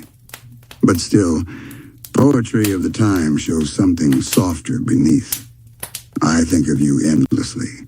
Even when I turn to face the east, your shadow still follows the moon. There it is again. That ache, that pull, that soft, quiet truth. Now float once more to the icy lands of the Druids, where where nature was the temple. Their love rituals were simple. Two people would walk into the forest, hand in hand. There were no crowns, no scripts, just the rustle of leaves, the witness of the sky, and the promise, as long as this tree grows, so shall my love for you. And that tree still stands. Let's pause now. You've seen so much tonight, Jaffa. You've watched love become sacred. Wrapped in fire, scrolls, songs, and law. Watched it grow gentle and strong beneath the eyes of the divine. And now, you understand? Love before Christ wasn't chaotic. It was meaningful. It was written in rituals, carved in commandments, lifted in prayers. It was human, but also eternal. Because after rituals and temples, after weddings and sacred flames, came questions. What is love? Why does it hurt? Why does it heal? Is it divine? Is it duty? Is it freedom?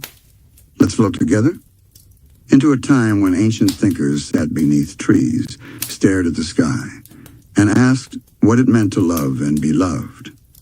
We begin in ancient Greece, where philosophy was born in whispers, and love was split into four kinds. The first, eros, passionate, fiery, consuming. The kind that steals your breath, that dances in glances, that burns fast, but deep. Then came philia friendship. Love built on trust, laughter, long conversations by flickering firelight. A bond not of bodies, but of souls that enjoy each other's company. Next, storge. The love between parent and child, the comfort of familiarity, the scent of someone who has always been home. And last, agape, the highest, purest love, selfless, enduring, given without expectation. The philosophers believed that to understand love, you had to live all four, not just chase pleasure, but grow in giving. Now breathe in and exhale gently. Let's walk softly to India, where early philosophers and sages spoke of bhakti, a devotional love. It wasn't just romantic. It was love for the divine, expressed like a lover's longing. In the Bhagavad Gita, Krishna says, I am the beloved. Come to me with love, and I shall dwell in your heart forever.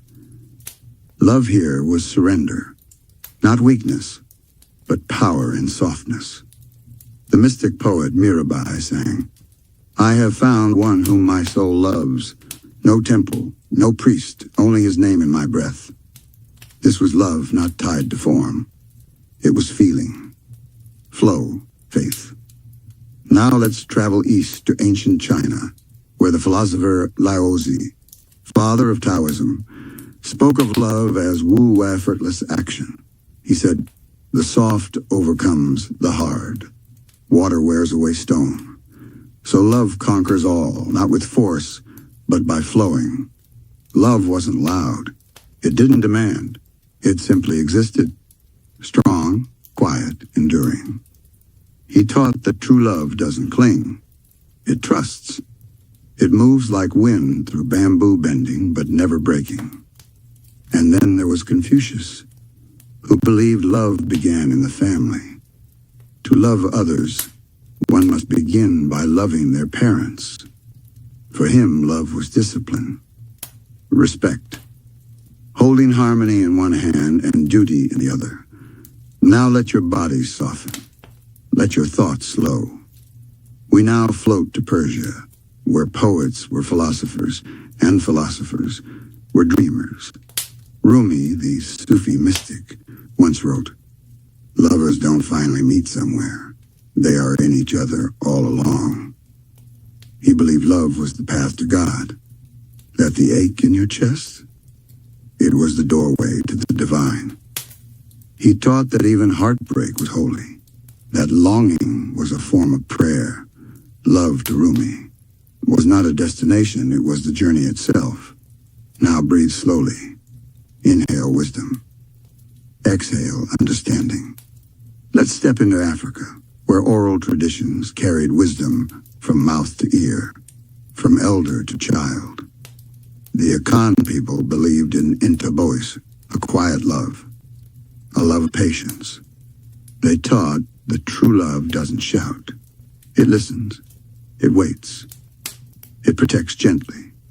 An elder would say, "If love is a drum, let it be played with the fingertips, so its echo lasts forever." They believed love should not rush. It should unfold, like a sunrise, one golden inch at a time.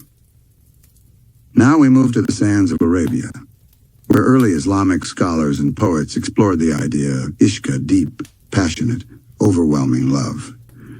They wrote of how love burns away the self, how the lover becomes the beloved, how the boundary melts.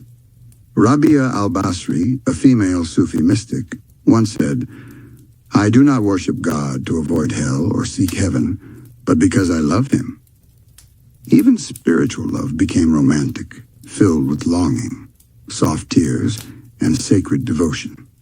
Now let your mind be still. Let your chest rise like a thought and fall like a sigh. You've heard so many ways people tried to explain love, as friendship, as longing, as harmony, as surrender. But maybe love isn't something we need to explain. Maybe it's something we just feel. Maybe it's in the way your breath slows when you're safe, in the way your chest aches when someone smiles at you like you matter, in the way your hand reaches without thinking and finds another waiting for it. And while philosophers pondered and mystics whispered, the world outside their scrolls was changing too. Because love wasn't just shaped by hearts or heavens, it was shaped by power, by gender, by who could choose and who could not. Let us drift into that reality now. In many early civilizations, love was a privilege, not a promise. And often, only one side had the right to define it. In ancient Mesopotamia, a marriage was arranged, a transaction, sealed with silver and barley. The man was the head, the woman, property in the eyes of law. But inside the home, love still grew quietly. Letters from that era show husbands missing their wives, wives praying for their husband's safety. They wrote, "I have kept your house in peace. I have lit the fire each night and sung to the children. Come home soon. I long to see you." Even where law suppressed feeling, the human heart found its voice.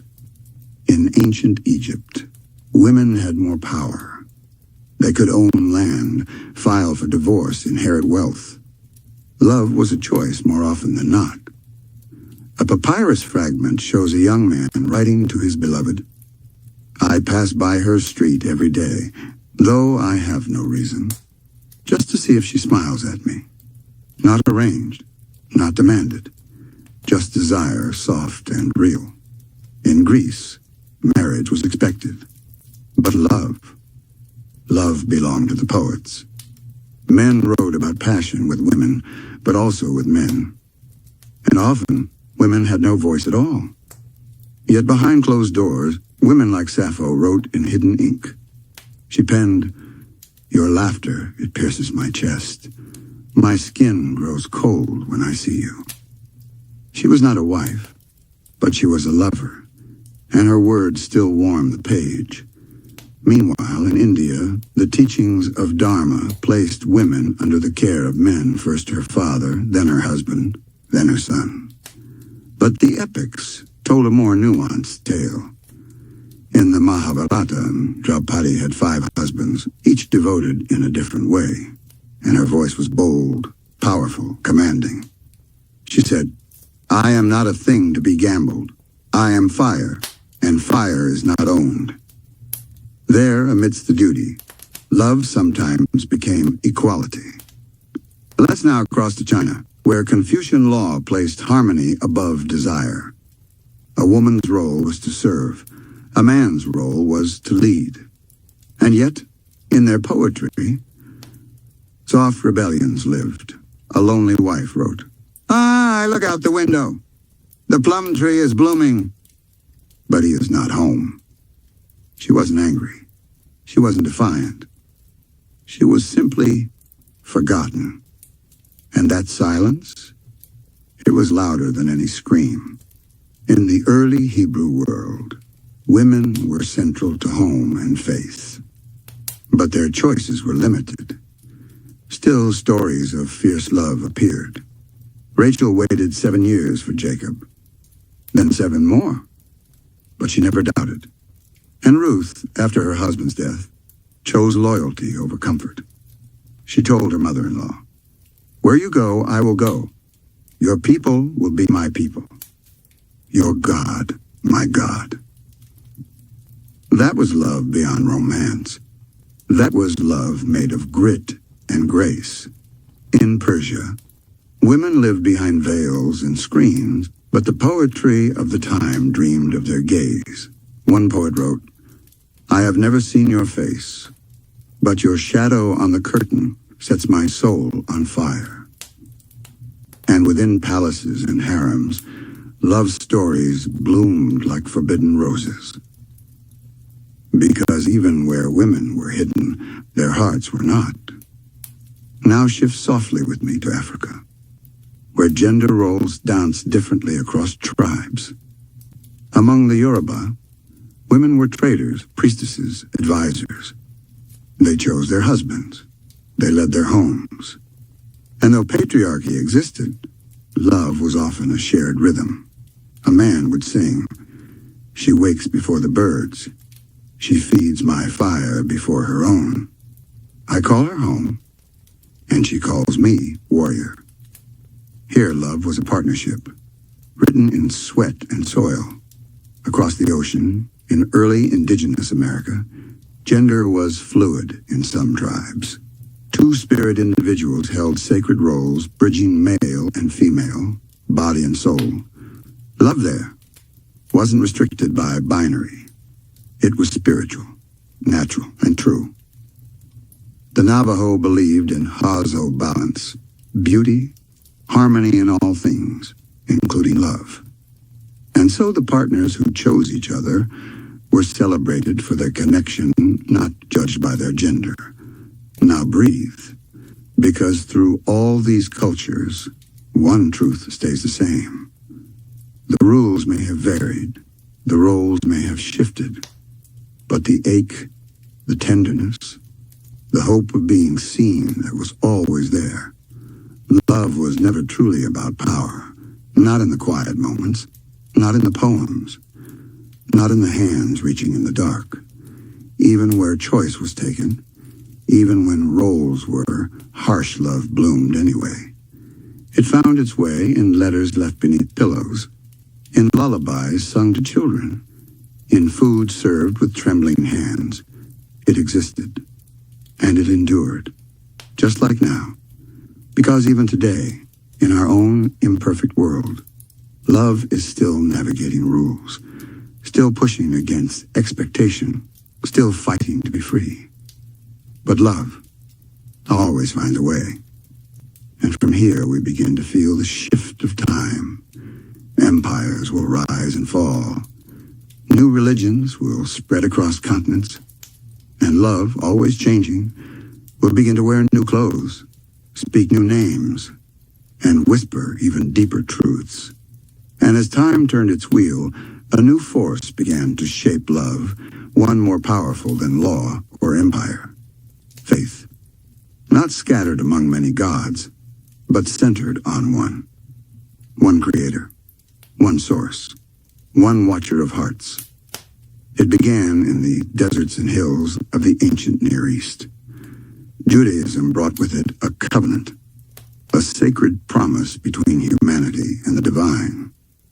And within that, marriage became a holy act, no longer just a household arrangement.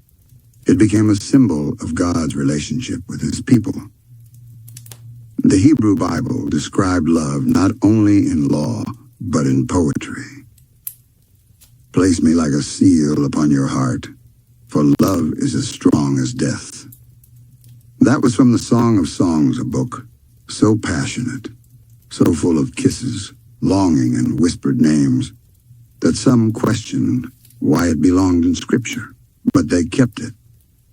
Because even then they knew love was sacred. Even desire could be divine. And so within Judaism, marriage became a mitzvah high commandment, a spiritual duty. The ketubah contract was still there. The shuppah still stood. But now, so did intention. The idea that building a life together was a holy thing, not just for pleasure, not just for children, but for God. From this root, a new faith would grow. In Roman-occupied Judea, a man named Jesus would speak of love in a way the world hadn't heard before. Christianity was born not in temples, but in tenderness. And love was its deepest law. Love your neighbor as yourself. Love your enemies. Greater love has no one than this, to lay down one's life for a friend. It wasn't about power. It wasn't about ownership. It was sacrifice. It was humility. It was grace. And though Jesus never married, the early Christian world built its understanding of love around his example. Marriage was honored, but celibacy was praised too, because the highest form of love, they believed, was agape, unconditional, divine, pure. St. Paul wrote that love is patient, kind, never jealous, never proud. He said, love bears all things, believes all things, hopes all things, endures all things. And from this, Christian marriage evolved. It wasn't just duty anymore. It became sacrament. In the church, two souls became one flesh, blessed not just by family, but by heaven. The ceremony was no longer a deal, but a prayer, 2 rings, 1 vow, and the belief that what God joins, no man should separate. But Christianity also introduced new tensions. Desire was feared. Bodies were distrusted. Women were warned to be submissive. Men told to lead with discipline. And yet love still found its way through. In cathedrals, artists painted Mary not just as mother, but as compassion itself. In villages, peasants still kissed in orchards, still wrote secret letters. Even the saints sworn to spiritual life often wrote of Christ with words that sounded like lovers' pleas, because love, even in silence, still sang. And then, centuries later, from the sands of Arabia, a new voice rose clear, measured, and resonant. Islam brought structure and poetry, law and longing. It taught that marriage was half of faith, that a good spouse was a gift from Allah. The Prophet Muhammad said, "The best among you are those who are best to their wives." He wept when his beloved Khadijah died. He praised her loyalty, her strength, her kindness. He mourned her until the end of his life. Their love was not just romantic, it was revolutionary. The Quran spoke of marriage not as ownership, but as comfort. Among his signs is this: he created for you mates, that you may dwell in tranquility with them, and he placed between you love and mercy. And just like that, a new model was born. Love not as fire, but as shade.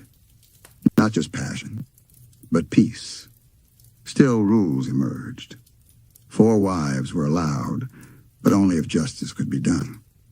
Rights were given, boundaries drawn. Love became a balance, not chaotic, not aimless, but designed. And the poetry? Oh, the poetry remained. Sufi mystics called God the beloved. They danced, spun, wept. They wrote of kisses that were prayers and longing that led to light. Rumi said, I want to see you. Know your voice. Recognize you when you first come around the corner. He wasn't speaking of a person. He was speaking of the divine. But still wasn't that love? Longing, recognition, union. In Judaism, Christianity, and Islam, the three great monotheistic rivers, love took many shapes. It became covenant. It became sacrifice. It became mercy. And in all three, love was both gift and responsibility, both spirit and soil, the soul's yearning, woven into the structure of life, and whether whispered under a wedding canopy, carved into a ring, or spoken before God, the message was always the same. I see you. I choose you. I walk with you, even when the path is hard, even when the rules change, even when the world forgets love remembers. And while faith gave love a sanctuary, it also gave it boundaries, rules, walls. And what is love, if not something that longs to cross those walls? Let's slip now, quietly, into the shadows, into the hidden places where forbidden love once lived. It begins always with a glance, a moment too long, a heartbeat too loud. Two people who shouldn't, but do. In ancient Babylon, a boy named Pyramus and a girl named Thisbe lived in houses divided by a wall. Their families were enemies, so they whispered through cracks, left notes between bricks, planned secret meetings under moonlight. But like so many stories born in secret, this one ended in sorrow.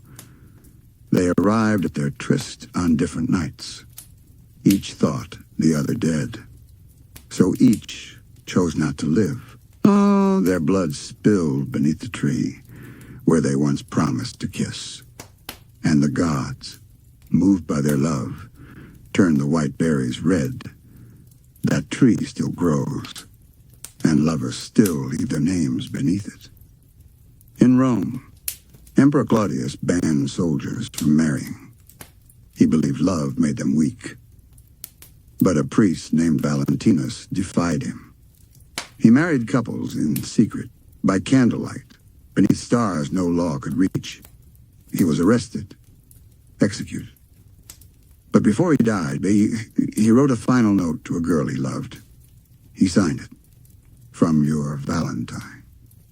Even now, his name is whispered every February, in every language, by every heart that dares to hope. Now move with me to China, to the story of the cowherd and the weaver girl. He was mortal, she a star maiden. They met once by a river of stars, fell in love, married in secret. But heaven disapproved. So the gods cast them apart, on opposite ends of the sky. Yet once a year, a bridge of magpies forms across the Milky Way, letting them meet for one brief night.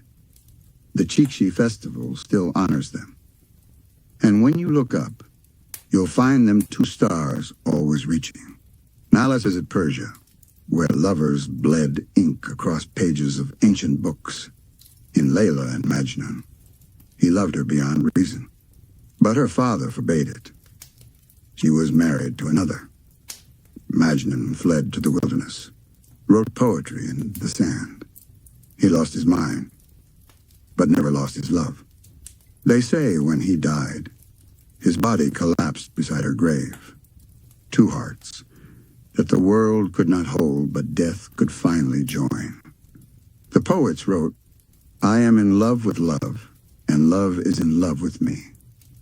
Now breathe gently, because not all forbidden love ended in tragedy. In Japan, two women, lovers in secret, ran away to the mountains of ice. They lived as monks, wrote haiku under cherry trees, and grew old wrapped in each other's silences. Their names are forgotten, but their poems remain. One reads, No one saw us go, only the moon knows what we are. In medieval Europe, knights pledged loyalty to queens, not as subjects, but as lovers in the shadows. Courtly love was born. Secret glances. Poems left under cloaks. Hands that brushed only once, but remembered forever. They called it amour de loin, love from afar. And though it was never consummated, it was worshipped like fire. Let's cross now to Africa, where a prince from one tribe fell in love with the daughter of another. But their people were at war. They fled into the forest, built a home of bark and hope. When they were found, they were told to choose return or die together. They chose death, and from their graves 2 trees grew, branches woven like arms that would not let go. Even now, elders say, those who touch the trees find the courage to love who they must. Let's not forget the stories closer to us in every village. In every age, there were always 2. The girl who loved another girl and hid her letters beneath the floorboards. The boy who looked too long at someone his family forbade. The widow who fell for a man below her caste. The monk who touched a hand he should not have touched. Their stories were whispered, erased, or turned into warnings. But love doesn't care. It sneaks through windows. It waits beneath veils. It climbs balconies. It becomes myth, then memory, then legend. And even when punished, it survives. Because every time love is forbidden, it burns brighter. Not in defiance, but in truth. Because truth doesn't ask permission. And love knows no law but its own. Not with crowns, not with candles, but with footsteps. Marching, fleeing, wandering. Because now, love enters the part of history that aches the most. Love during war. Love in exile. Love under fire. It begins with Trojan walls and wooden horses. Helen, Queen of Sparta, taken, or perhaps choosing, to leave with Paris, Prince of Troy. 1,000 ships were launched, not for gold, not for land, but for her. Some say she was stolen, some say she ran. But all agreed her love started a war. For 10 years, cities burned, men died. But still, in poems and plays, her name was spoken like silk. The face that launched 1,000 ships. And even centuries later, writers still wondered what kind of love could make the world unravel. In Rome, Julius Caesar and Cleopatra met on a barge lit by torches, perfumed by jasmine, gliding across the Nile. He was a general, she a queen. Their love was political, but also passionate. And when he died, she found comfort in another Roman, Mark Antony. Their love was dangerous, rebellious. It defied the empire. When the war turned against them, they chose death over defeat. They weren't just lovers. They were fire and flame. And even Rome, mighty Rome, couldn't tame them. Now, shift gently through time to the endless waves of migration. People moving not for glory, but for survival, famine, conquest, persecution. And still, they carried love like a lantern, a husband giving the last bite of bread to his wife, a mother braiding her daughter's hair in a refugee tent, 2 teenagers holding hands in the belly of a ship, sailing toward the unknown. In medieval Spain, Jews, Muslims, and Christians once lived in cities side by side. 3 faiths, 1 shared land. And in the alleys of Al-Andalus, love bloomed between them. A Muslim poet fell for a Christian girl. He called her his almond-eyed dove. They met in gardens after prayer, shared poems, wrote each other's names in secret inky. But peace didn't last. Expulsions came, inquisitions, borders drawn by blood. They fled. But the memory, it lived in songs, in Sephardic lullabies, in Moorish verses, in stained glass windows that still shine across Spain. Let's float now to Africa, to the transatlantic slave trade, one of the darkest storms love ever faced. Families were torn apart. Chains replaced rings. But in the barracks of despair, love resisted. A slave husband would hum a tune his wife knew. A woman would mark days in the dirt, counting toward her beloved. They married in fields, jumped brooms, made vows without clergy or consent. One said, "They can own my body, but not my heart." And many of those hearts survived, loved again, built new homes, carried legacies that still breathe. Let's walk through war-torn Europe now. In the trenches of World War I, soldiers carried photos, faded, creased. One man wrote to his wife, "I do not fear death, but I do fear never seeing your smile again." In World War II, lovers kissed at train stations, not knowing if they'd return. Some never did. But their letters, oh, their letters still live. Pages stained with tears, tied with ribbons, found in attics 70 years later. And in those pages, a simple truth. Even when the world ends, love tries again. Now step into the cold silence of exile. Those forced from home, those whose names were erased, those who lost languages, but never lost each other. In the camps, in the crossings, love became a kind of rebellion. A couple sharing one coat. Two girls stealing a moment to dance, just once in the dark. Love became survival, not just emotion, but resistance. And in all these storms, love changed its form. It wasn't grand anymore, not crowned or sung. It became smaller, tighter, truer. A folded note, a button sewn into a sleeve, a promise made with eyes when no words were safe. Because in the darkest hours of history, love didn't disappear. It whispered. It hid. It waited. And when it could, it bloomed again.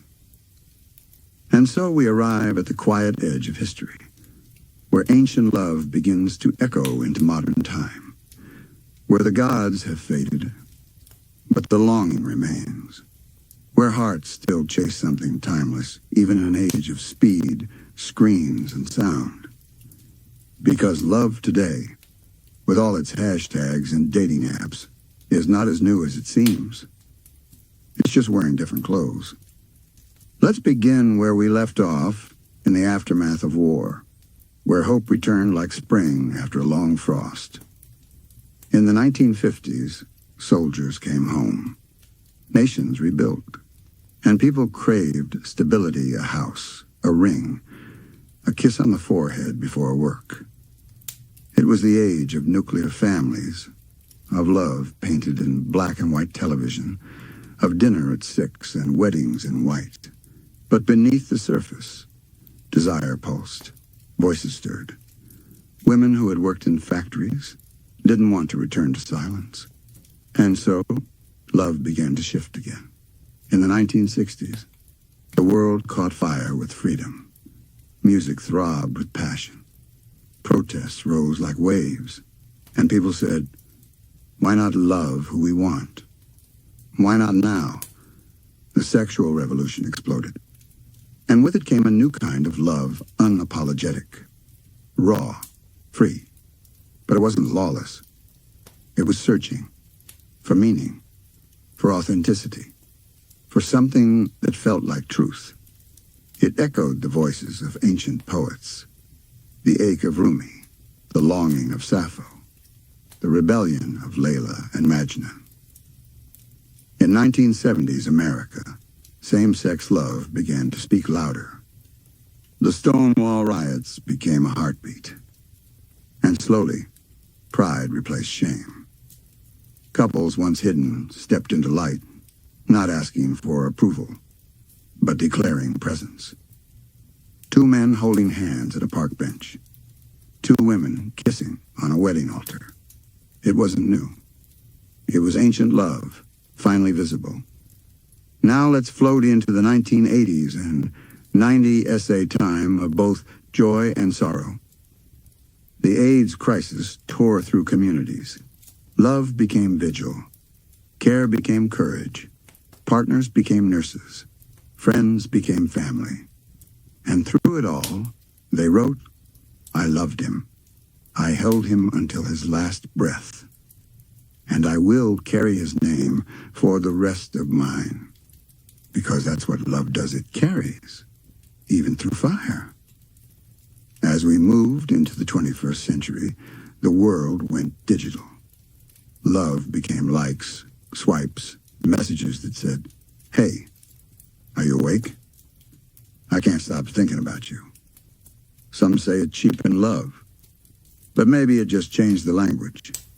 The girl who waited for letters now waits for read receipts. The boy who sang under windows now builds playlists. Love is still there, just quieter, faster, but no less real. A text that says home, a selfie with the caption yours, a meme sent at 3 a.m. because it made you smile. It's all echoes of cave paintings, of clay tablets, of poems on scrolls. Even now, in our most modern moments, we still return to the ancient. Weddings, vows, rings exchanged, hands held, and still, the ache, the wonder, the need to be known, to say, I see you, all of you, and I stay. Because love has never been just about romance. It's always been a mirror of who we are, of what we fear, of what we dream. And as history unfolds, as the world changes again and again, one truth remains. Love adapts. It endures.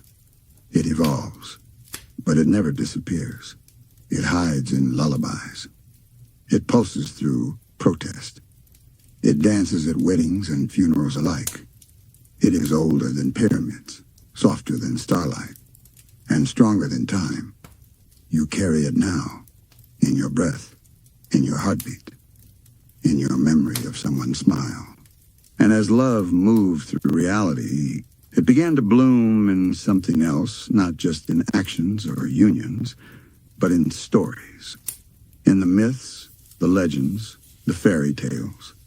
The civilizations told themselves at night, when the world was too dark and hearts too full, because sometimes the truth of love is easiest to bear when dressed in magic. Let us walk now into the dreams of empires, where gods fell in love with mortals, and mortals became immortal through love. Begin with Greece, where mythology dripped with longing. Orpheus and Eurydice, he, a poet with a lyre. She, a bride bitten by death on their wedding night. He descended into the underworld, played his music for Hades and Persephone, moved them both to tears, and was granted one chance. He could lead her out, but could not look back until they reached the world above, and just steps from the surface. He turned. She vanished. Love here was trust. And when trust broke, so did the dream. Then there was Psyche and Eros, she, a mortal so beautiful that Venus grew jealous. Eros, the god of love, fell for her in secret, visited her each night, unseen. But Psyche, curious, lit a lamp one night to see his face. A drop of oil fell, and waking him, and he vanished. She wandered the earth, endured impossible tasks, and in the end, they were reunited, made immortal, together. A story of love's trials, of pain and perseverance. Now walk into Norselands, where the gods loved as fiercely as they fought. Freya, goddess of beauty, cried tears of red gold for her lost lover, and warriors wore pendants of her weeping. For luck in battle, love to the Norse was powerful but costly. In Hindu epics, love shaped the fates of kingdoms. Rama and Sita, bound by virtue and devotion. Sita was kidnapped. Rama crossed oceans, fought demons, burned cities to win her back. But love wasn't enough. She was tested by fire to prove her purity.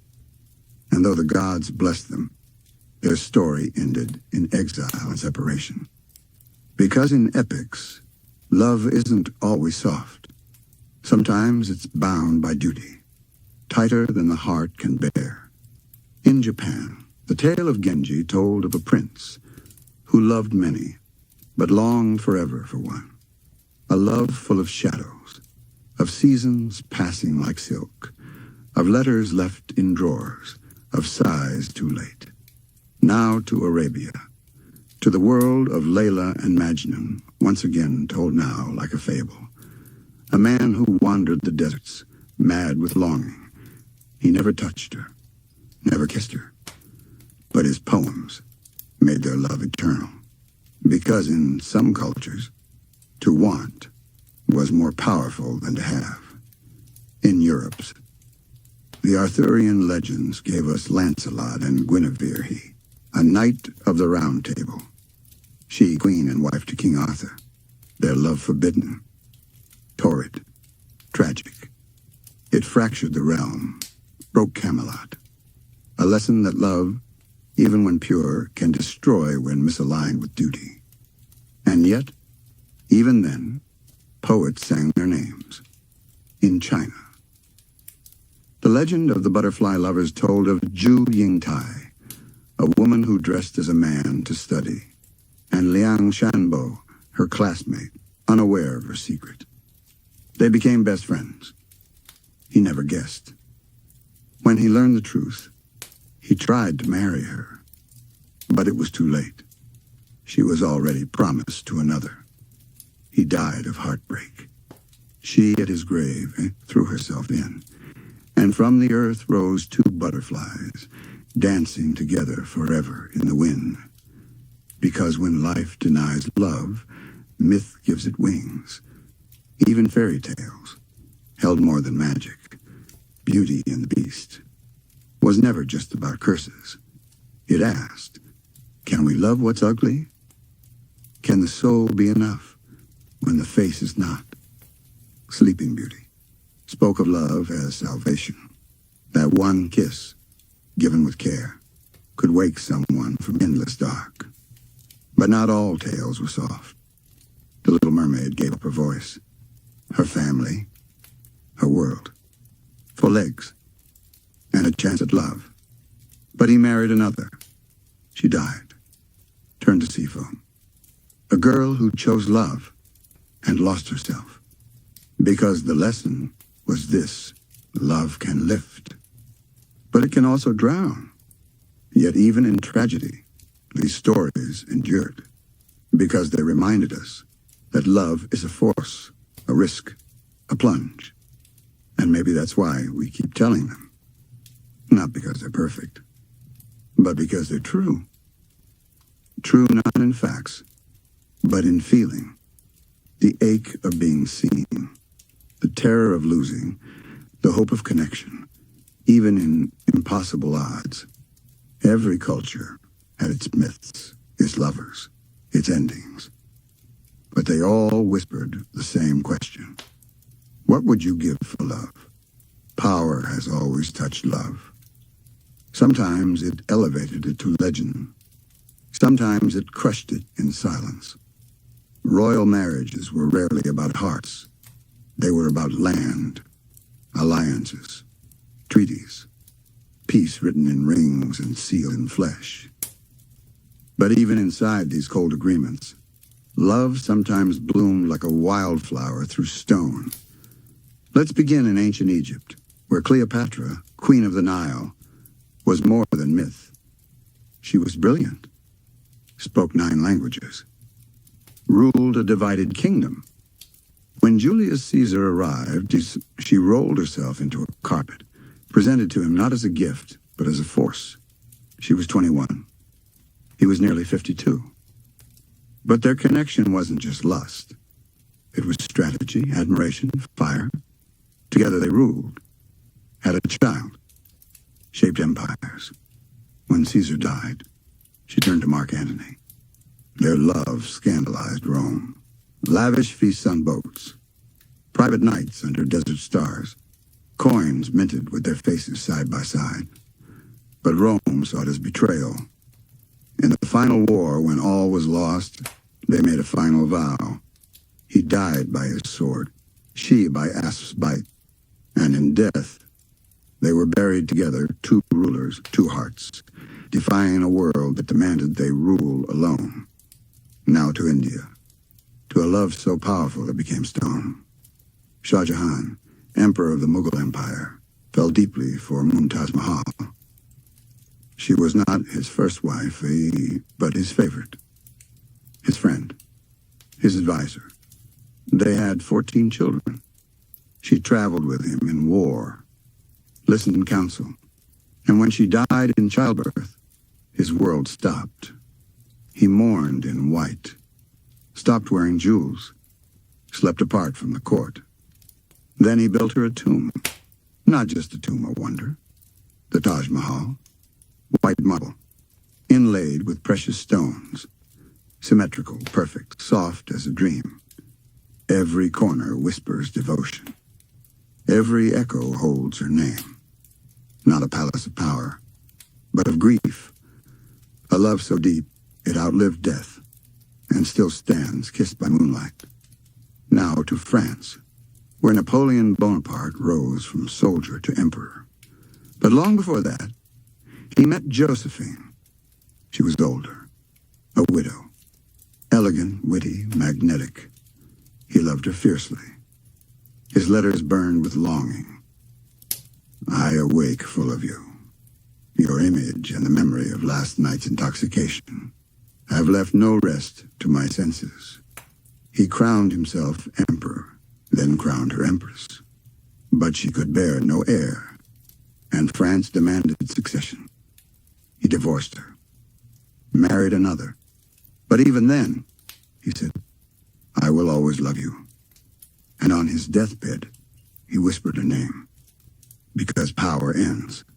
But some loves remain like scars beneath armor. In England, a young princess named Victoria married her cousin Albert.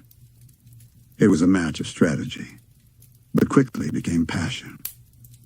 They wrote daily, touched fingers during meetings, raised children as partners. When he died, she wore black for the rest of her life, placed fresh flowers at his portrait each day. Queen of a vast empire, but widow first. Even in Buckingham Palace, loneliness lingered. In Russia, Tsar Nicholas II fell for Alexandra. She was shy, German, disliked by the court. But he adored her. He called her Sonny, held her letters to his heart. Their love was not enough to save the empire. Revolution came. They were imprisoned. In the final hours, they held hands as their children slept beside them. When the execution began, they faced it together, not as royals, but as lovers. In ancient Korea, and King Sejong, creator of the Korean alphabet, wrote poems for his queen. He called her the root of his strength. When she passed, he stopped writing for months. His letters read, You are the lantern in my dark. And though the world remembers him for language, he remembered her for light. In Japan, Emperor Meiji modernized the nation, but his heart belonged to Empress Shokin.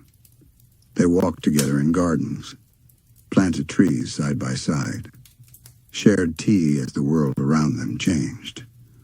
Their marriage shifted tradition, from concubines to commitment, from cold duty to visible affection. and when she died, he built shrines in her memory. Said her spirit would guide the nation. Because behind every empire, there is always someone unseen, and sometimes they are loved. Even in the Ottoman courts, where sultans had hundreds of concubines, one woman often rose above. Hurrem Sultan, born Roxolana, a captured slave, she won the heart of Suleiman the Magnificent. He freed her, married her, made her his legal wife, an act nearly unheard of. She advised him, built charities, wrote letters thick with feeling. He signed his replies, "Your slave who dies of longing." And when she passed, he built her a tomb beside his own. Power bowed to love. Even in China's forbidden city, emperors longed. Emperor Xuanzang loved his concubine Yang Guifei so deeply, it distracted him from the empire. When rebellion rose, his soldiers demanded her death. He wept, held her, but gave the order. She died beneath a pear tree. He wandered after that to loss and grief. A poet later wrote, "Her beauty faded from the earth, but not from his dreams, because even in palaces, hearts break the same." These royal loves were not perfect. They were shadowed by duty, betrayal, and loss. But they remind us, even the mighty bow, when love enters the room, it is not the crown that makes love holy. It is the willingness to choose another, again and again, even when the world says no. Because while kings and queens wrote history with ink and blood, ordinary people wove love into songs, into firelight, into memory passed from grandmother to granddaughter. Let's begin in South Asia, where the soil itself holds the breath of old lovers. There was once a girl named Here, born into wealth, her laughter echoing in the courtyards of Punjab, and a boy named Ranja, a wandering flutist with nothing but song in his soul. He found work at her family's home, and she found love in the music he played under the neem tree. They met in secret, eyes like poems, fingers brushing across silken scarves. But love between classes was forbidden. Her brothers beat him. She was married off, and still she escaped. Still she waited. Ranja became a jogi, a hermit, wandered the land barefoot, whispering her name like a prayer. When they were finally reunited, fate turned cruel, again poisoned milk, a final breath. They died apart, but were buried side by side, and villagers still leave flowers on their graves. Because Here and Ranja didn't die. They became wind, flute notes, wild jasmine in bloom. Their love became a rebellion, not against kings, but against a world that feared true connection. Now cross a river, and hear the tale of Soni and Mahiwal. She, a potter's daughter. He, a rich trader who gave it all up to live in a hut across the river from her home. Each night, she swam to him, holding on to a baked clay pot for a float. But one night, her family found out, switched the pot for an unbaked one. It dissolved. She drowned. He leapt into the river after her, two shadows still circling beneath the surface, still meeting in dreams. Because love doesn't end in water. It flows deeper. Now drift to Africa, where love stories are told around fire, not read from books. In one tale from the Yoruba people, a warrior named Ajani loved a weaver girl named Lami. But his tribe was at war. He promised her, "If I do not return in 100 moons, you must let me go." She waited, lit a lantern each night, wove his name into every thread. On the 100th night, she put out the flame. He returned on the 101st, and when he found her gone, he became a tree roots where she used to sit. leaves shaped like the pattern she wove. Even now, villagers say if you touch the bark, you'll feel a heartbeat. Because love in folk stories doesn't need to be seen to be real. Now to the Americas, where love whispered through forests and plains. In one Cherokee story, a man named Waya and a woman named Ayoka fell in love from rival clans. Forbidden to marry, they ran into the woods, made a home among deer and rain. When they were found, they did not fight. They just held hands. The elders, moved by their devotion, allowed them to live on the edge of both clans' land. That place still exists, and it's called Where Two Rivers Meet, because love, when true, creates new borders. Now, across ocean and in Eastern Europe, a woodcutter named Luca carved a locket for the village healer's daughter. She was betrothed to another. He never spoke his love, just gave her the locket. The night before her wedding, years later, after her husband died, she opened it and found a note inside. If I cannot hold your hand, let this hold your heartbeat. She never married again. Some loves wait, not for return, but for remembrance. And in Japan, a fisherman named Haru saved a sea turtle and was brought to a palace beneath the waves. There he met Otohime, princess of the sea. They fell in love, but he missed his village. She gave him a box, told him, never open this. He returned to land. Everything had changed. Centuries had passed. He opened the box. Mist poured out. He aged in an instant. Died. But they say his soul returned to her beneath the waves. Because in folklore, time bends, distance bends. Only love stays true. These stories were not written to be famous. They were sung to babies, told in corners, whispered into the wind. Some were warnings. Some were wishes. All were truths. Because even when history forgets, villages remember. The boy who left roses on the widow's porch. The girl who jumped into the river to follow her heart. The lovers who met in wheat fields dusk, knowing they had only minutes, but that minutes were enough. In the end, folk love stories teach us this. You don't need a crown to love like a legend. In the warm dust of Punjab, a shepherd named Ranja once left his home, wandering in grief behind after a quarrel with his brothers. He came to a new village where a girl named Heer watched over her father's cattle. She was proud, sharp, beautiful, and Ranja, playing his flute beneath the shade of trees, charmed even the silence. They fell, not like royalty, not like war, but like rain into soil.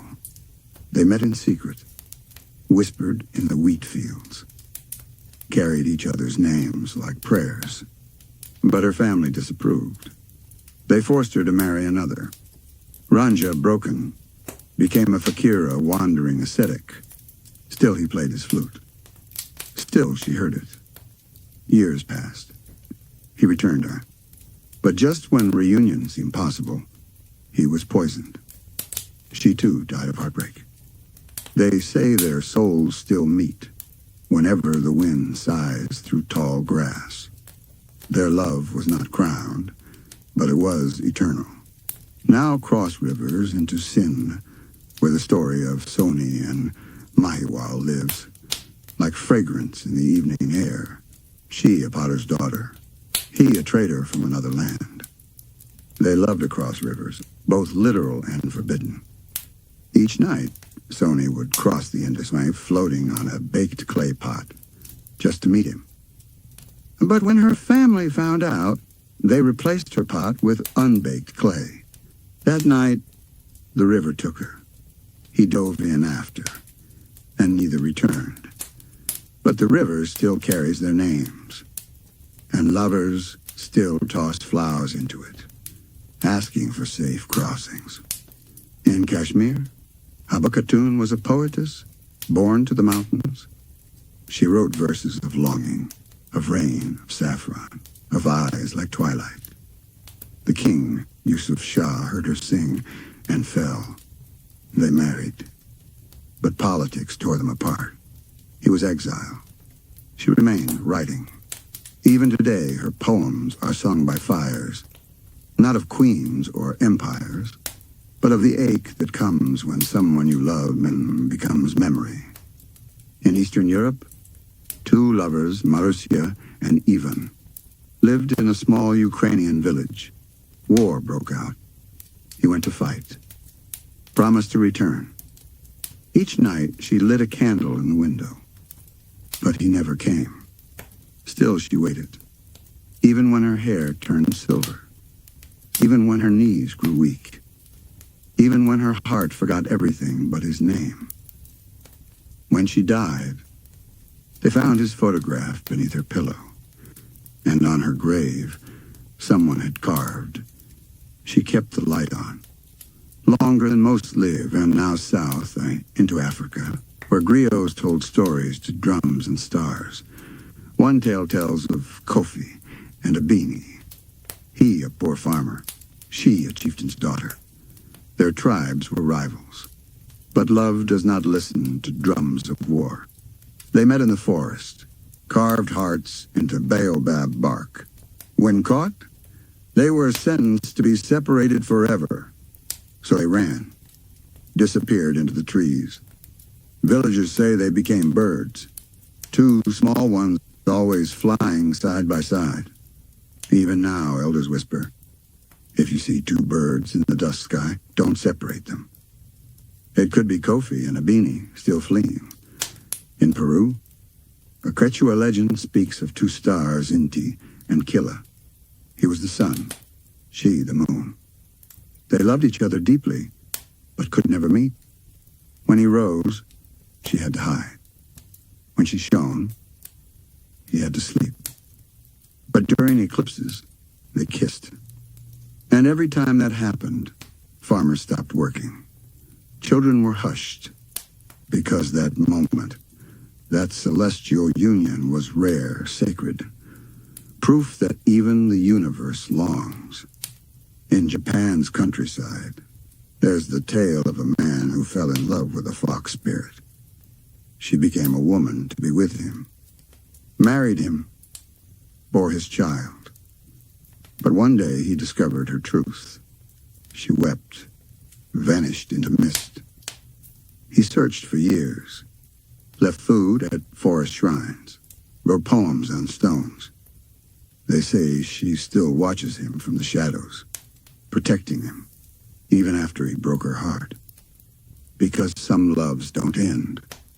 They change shape. In small villages across the globe, love wasn't about roses or rings. It was a look by a river, a letter hidden under a pillow, a scarf exchanged at harvest. These were not kings and queens. They were weavers, herders, bakers, dancers. And yet, their stories lived because they were true, told by grandparents to sleepy-eyed children, sung in lullabies, painted in colors on mud walls. And what they all taught was simple. Love is not about grandness. It is about presence, being where the other is, or longing to be. Even if you cannot stay, even if the world forbids it, love lingers, in song, in scent, in story. The world changed in the late 18th century. Science rose. Empires expanded. Machines replaced hands. And amid this cold iron order, the heart rebelled. Romanticism was not just an art movement. It was a sigh in the middle of a sentence, a tear on the edge of parchment, a lover's hand pressed against a rain-drenched window. And from this storm of feeling came the romantic hero.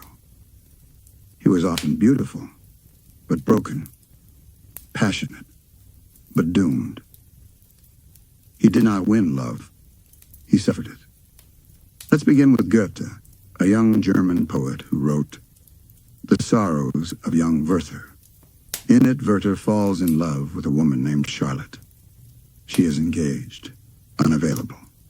He writes her letters, long, aching. He watches her, speaks poetry into the silence between them. But she cannot return his love. So he puts on his best coat, sits quietly, and ends his life. The book swept across Europe like wildfire. Men began dressing like Werther. Some even copied his fate, because in Werther, they saw their own aching, unreturned hearts, their own need to feel deeply, even if it hurt. In England, Byron emerged like a thunderstorm in a human form. Dark curls, sharp wit, rumors that trailed him like perfume. He was irresistible, but always running. He wrote, "She walks in beauty like the night, of cloudless climes and starry skies." But his real love stories were far messier. Affairs with noble women, rumors of forbidden desire, a trail of broken hearts. He became the archetype, the brooding, wandering soul whose heart burned too bright. They called him mad, bad, and dangerous to know, and yet women adored him. Men feared him. Poets copied him. In Russia, Pushkin followed. He gave us Eugene Onegin, a man who rejected love when it was offered, only to crave it when it was gone. Too late. Too tragic. Tatiana, the girl he once dismissed, had grown into someone else. And Onegin, at last, could only watch. Because romantic love in this era wasn't about happiness. It was about depth, about knowing yourself through heartbreak, about becoming a better soul by suffering the loss of one. In France, Victor Hugo wrote Les Miserables and The Hunchback of Notre Dame. There, love became sacrifice. Quasimodo, monstrous and gentle, loved Esmeralda silently, protected her, never expected to be loved back. His love was not rewarded. It was buried, but it was pure. In Les Miserables, Marius and Cosette fall in love amid revolution. But even as hearts open, guns fire, friends die, and love becomes a thread woven through blood and sacrifice. Because to love deeply, said the Romantics, is to be willing to lose everything. Now to Emily Bronte, who gave the world Wuthering Heights. Heathcliff and Catherine, not a couple, but a hurricane. They hurt each other, needed each other, destroyed each other. She says, I am Heathcliff. And when she dies, he calls to her ghost, wanders moors, loses his mind. Love here was not sweet. It was wild, terrifying, elemental. They were not good for each other, but they were of each other. In Mary Shelley, love became creation itself. She wrote Frankenstein at 18. A story not just of science, but of loneliness. The creature longs for love, to be seen, to be accepted. He says, I am alone and miserable. Man will not associate with me. Rejected. He becomes a monster, not by nature, but by the denial of love. Even monsters, said Mary, are born of yearning. This was Romanticism's gift, to say that love is more than kisses and weddings. It is identity. It is pain. It is art. Even in music, love thundered. Beethoven wrote letters to his immortal beloved, a woman we still cannot name. He never married. But his music speaks of longing, notes stretched across time, like fingers trying to touch someone they cannot reach. And in opera, lovers always died. La Bohème, Carmen, Madame a Butterfly. Women singing into the stars, bleeding from betrayal, dying for devotion. Because the stage wasn't for happy endings. It was for catharsis. For feeling so much, you couldn't hold it all. Romanticism changed the way the world saw love, It was no longer a union. It was a mirror. It showed you who you were or who you feared becoming. The romantic lover was a poet, a painter, a madman, a soul willing to drown if it meant loving deeper. Even today, this vision remains. In books, in film, in lyrics we hum on the way home. We still crave that intensity, that beautiful ache, that sense that to love someone is to burn and rise from your own ashes. The world had written poems, built monuments, spoken of longing and myth and legend. But love, true love, had yet to show its fiercest form. Not the quiet ache, not the dreamy sigh, but the kind of love that stands in front of fire and does not flinch. This is the part of the story where love becomes promise. Not just feeling, but commitment. A vow made not in poetry, but in choice, in action, in flame. Across history, there were lovers who didn't just whisper devotion. They lived it, fought for it, burned in it. In the old temples of India, a fire was lit during wedding rites. The bride and groom walked around it 7 times. Each circle a vow. I will cherish you. I will protect you. I will walk beside you in joy and in sorrow. 7 rounds. 7 promises. Not to be beautiful, not to be perfect, but to stay. In cultures where arranged marriages were common, 2 strangers stood beside that fire. They didn't always arrive in love, but the vow was stronger than emotion. Some found each other over time. Some grew apart. But the fire remained, a witness that they tried. Now to Scotland, where lovers once tied their hands with a ribbon, in a tradition called hand fasting, a literal binding. 2 wrists wrapped together as they looked into each other's eyes and promised, for a year and a day, to stay true. At the end of that time, they could choose again. But for those months, it was all in. In Africa, marriage rituals often called upon ancestors. The couple didn't just marry each other. They married into the past, in memory, into lineage. One vow said, "Your pain will be my drumbeat, your joy my dance." In some tribes, men offered not just dowries in vain, but public acts of devotion, walking for days, building a roof for her family, carving her name into stone. The vow wasn't always spoken. Sometimes it was built. In China, during dynasties long past, lovers exchanged lock charms, small metal pieces inscribed with their names, locked together, then thrown into rivers or hung on trees. They called it binding hearts. The metal rusted. The names faded. But the lock remained, a silent vow to never unlock what had been sealed. In Persian poetry, vows were woven into every line.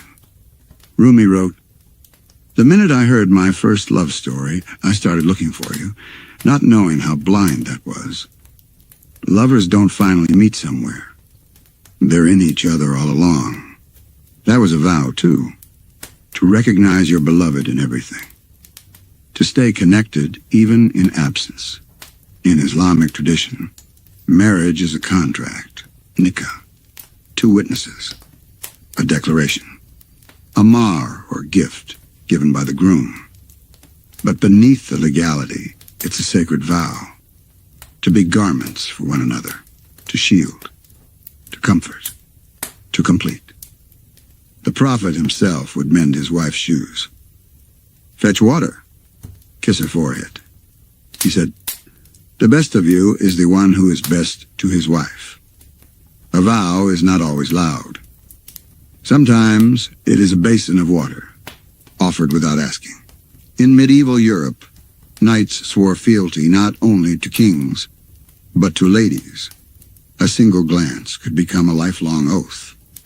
Some trained in tournaments just to earn a ribbon. Some rode to war carrying a lover's name etched into their sword hilt. They lived and died by that vow. But not all vows were mutual. Some were one-sided, some broken.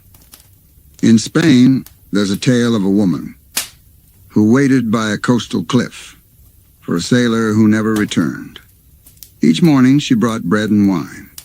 Each night she lit a candle. For 50 years, the villagers asked her why. She said, "Because I said I would." That was a vow. In Japan, samurai lovers often parted without words. One would leave a single cherry blossom on the other's pillow. It meant, "I will return in spring," or not at all. And if they didn't come back, no new love was taken, no new blossoms picked. That silence, too, was a vow. But perhaps the most powerful vows were made by those who never had the chance to marry. Those whose love was forbidden by class, by race, by gender, by time. They vowed in secret, carved initials into trees with trembling hands, met at dusk, wrote letters hidden beneath floorboards. Their vow was simple: to love, even if the world said no, to keep a space in the soul for someone who could never stay. They burned inside, but the flame was never for show. It was for remembering, for holding, for enduring. Because the fire is not always outside. Sometimes it lives behind the ribs, unseen, unextinguished. And the vow, the real vow, is to never let it go cold. Not all fires roar.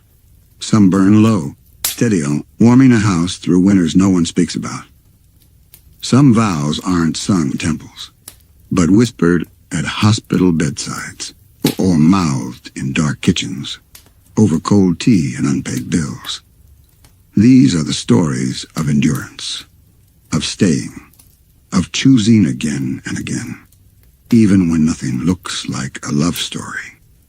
In a small village in Poland, during the Second World War, a young woman named Ania hid her husband in a cellar for over 3 years. He was Jewish. She was not. The Nazis searched homes often. Food was scarce. Fear was constant.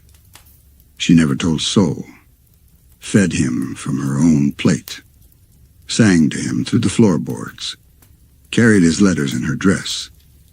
When the war ended, and he finally stepped into the sunlight, he wept not from freedom, but from the weight of her love. She had risked everything, not for glory, but for a promise she made. On a spring morning when they were both 17, that she would never let him be alone. In Korea, a soldier was captured during the Civil War, declared missing, presumed dead. His wife waited. Decades passed. She raised their son, never remarried, lived in the same home. One day a man appeared at the train station, a cane in his hand, eyes dull with age. It was him. He had survived, held in the North for over 30 years. When they saw each other, she didn't cry. She only said, "I never changed the lock." That, too, was a vow. In South America, a man lost his voice after a mining accident. His wife learned sign language from a traveling priest, one word at a time. He couldn't speak, but she told his jokes, read his eyes, carried his laughter in her own. On their 50th anniversary, she stood up in front of him and signed, "You still make me smile with just your silence. No firework, no feast. Just a woman and a man, and a language built from vow after vow." In Africa, an old man told a child, "I loved her more after she forgot my name." His wife had dementia. Each day he introduced himself again. Each evening, they watched the same sunset, as if for the first time. One night, she turned to him and asked, "Are you the one who always comes back?" He smiled and said, "Yes, always." Because the vow was not just to be remembered. It was to remember. In India, a couple lived in a one-room hut near the Ghats. They had no children, no savings. But every morning, he drew a red dot on her forehead with a kumkum. Even when his hands trembled, even when she could no longer see it, she smiled anyway. She felt it. Because love, in its most sacred form, is repetition. 1,000 tiny acts that no one claps for. But each one says, "I am still here." In France, a woman wrote a letter every day for a year to her husband at war. She knew he might never read them. But she wrote about the garden, the color of the sky, the smell of soup, how the neighbor's cat sat in his chair. When he returned, he was thinner, quieter. She handed him a box of 365 letters and said, "This is the year I waited." He read one each night for a year more. And when she passed, he kept them beneath his pillow, reading them in reverse. Because the vow never truly ends. It just changes form. In China, there is an old folk tale of a woman who carried water up a steep hill every morning for her blind husband. She used buckets with holes, so the journey would take longer and he would have more time to feel the sun on his face. He never knew. Yeah, he only said, "You always smell like morning." She never told him why. Because some vows are best kept quiet. In Palestine, a couple displaced by conflict lived in a tent for years. He built her a bookshelf from war debris, found her favorite novels in markets miles away. Every night she read aloud, and he imagined a world where their children would sleep safe under real roofs. They had little, but they built a world from scraps and promises, because love does not need peace to be sacred. In Canada, 2 men, married quietly, faced a town that never welcomed them. They never held hands in public, never kissed outside their home. But every Sunday they baked a pie together. Same recipe, same laughter. They called it their communion. Years later, one fell ill. The other fed him slices of the same pie, one bite at a time. When asked what love meant, he said, "It means I still want to share dessert, even when you can't eat it." These are not stories made for books, no legends, no statues. But each one is a cathedral built from flesh and soul, a fire tended, not for warmth, but for memory. And the vow, it lives in the middle of the night, in sore backs and quiet jokes, in wrinkled hands that still reach out under blankets to make sure the other is still there. This is what love becomes after the songs fade, after the stars fall, after beauty and strength are gone. It becomes faith. There comes a moment in every love story when the two lovers are no longer just people. They become keepers of something larger.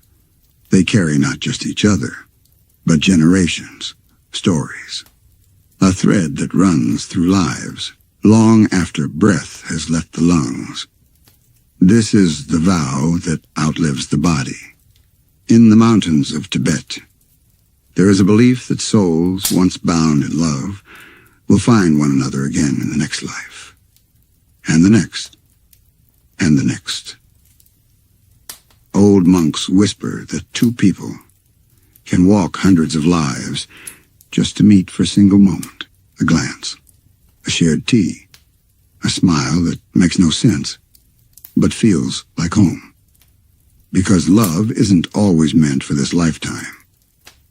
But the vow remains. In Mexico, on the Day of the Dead, families light candles and build altars for those who have passed. Photos, favorite dishes, poems folded in lace. And for some, a chair is set beside the table for the lover who is no longer there. Because even in death, the vow is honored. You still have a place here. You are still part of the meal. You are still mine. In Greece, elderly widows wear black for the rest of their lives. Not from grief alone, but as a vow. Their love was once full of music and olive trees, but now it lives in silence, in the way she pours his coffee, even when he's not there to drink it. In Hawaii, there is a phrase, aloha aina, love of the land. It is not romantic, but it is a vow, a commitment to protect, to nurture, to belong. Some lovers plant trees for one another, so when they are gone, the roots still touch. A vow doesn't need a voice when it has leaves. In Thailand, there's a tradition of sky lanterns. Lovers write wishes on them and release them into the air. Some wish for marriage, some for healing, some for forgiveness, and some for just one more lifetime with the one they lost too soon. They watch the light float away and say nothing, because some vows are made in silence. In Armenia, a man lost his wife in an earthquake. She had been trapped beneath rubble. In her final moments, she wrote his name in blood on a piece of cloth. He found it when the ruins were cleared, framed it, and placed it above their wedding bed. He never remarried, and when asked why, he said, "She kept her vow. Even with her last breath, I could do no less." In Iran, a poet buried his beloved beneath a flowering tree. Each spring, petals fall like snow. People visit and leave folded letters at the roots. Some write confessions. Some write regrets. Some simply write names. Because they believe that tree understands. That love once buried there now blooms for others. In Ireland, the claddagh ring tells a quiet story. Two hands hold a heart. A crown sits above. Worn on the right hand, heart facing out, it means you're open to love. Worn heart facing in, you're taken. Worn on the left hand, heart facing in, you're married. A vow cast in metal, passed through generations, mothers to daughters, fathers to sons. Because love is not just about who you hold. It's about what you pass on. In Vietnam, a couple exiled by war lived apart for 20 years. When they finally reunited, they had both remarried. But when the second spouses died, they returned to each other, built a small house, and sat each day on the porch, holding hands, without a word, because the vow had never ended. It had only paused.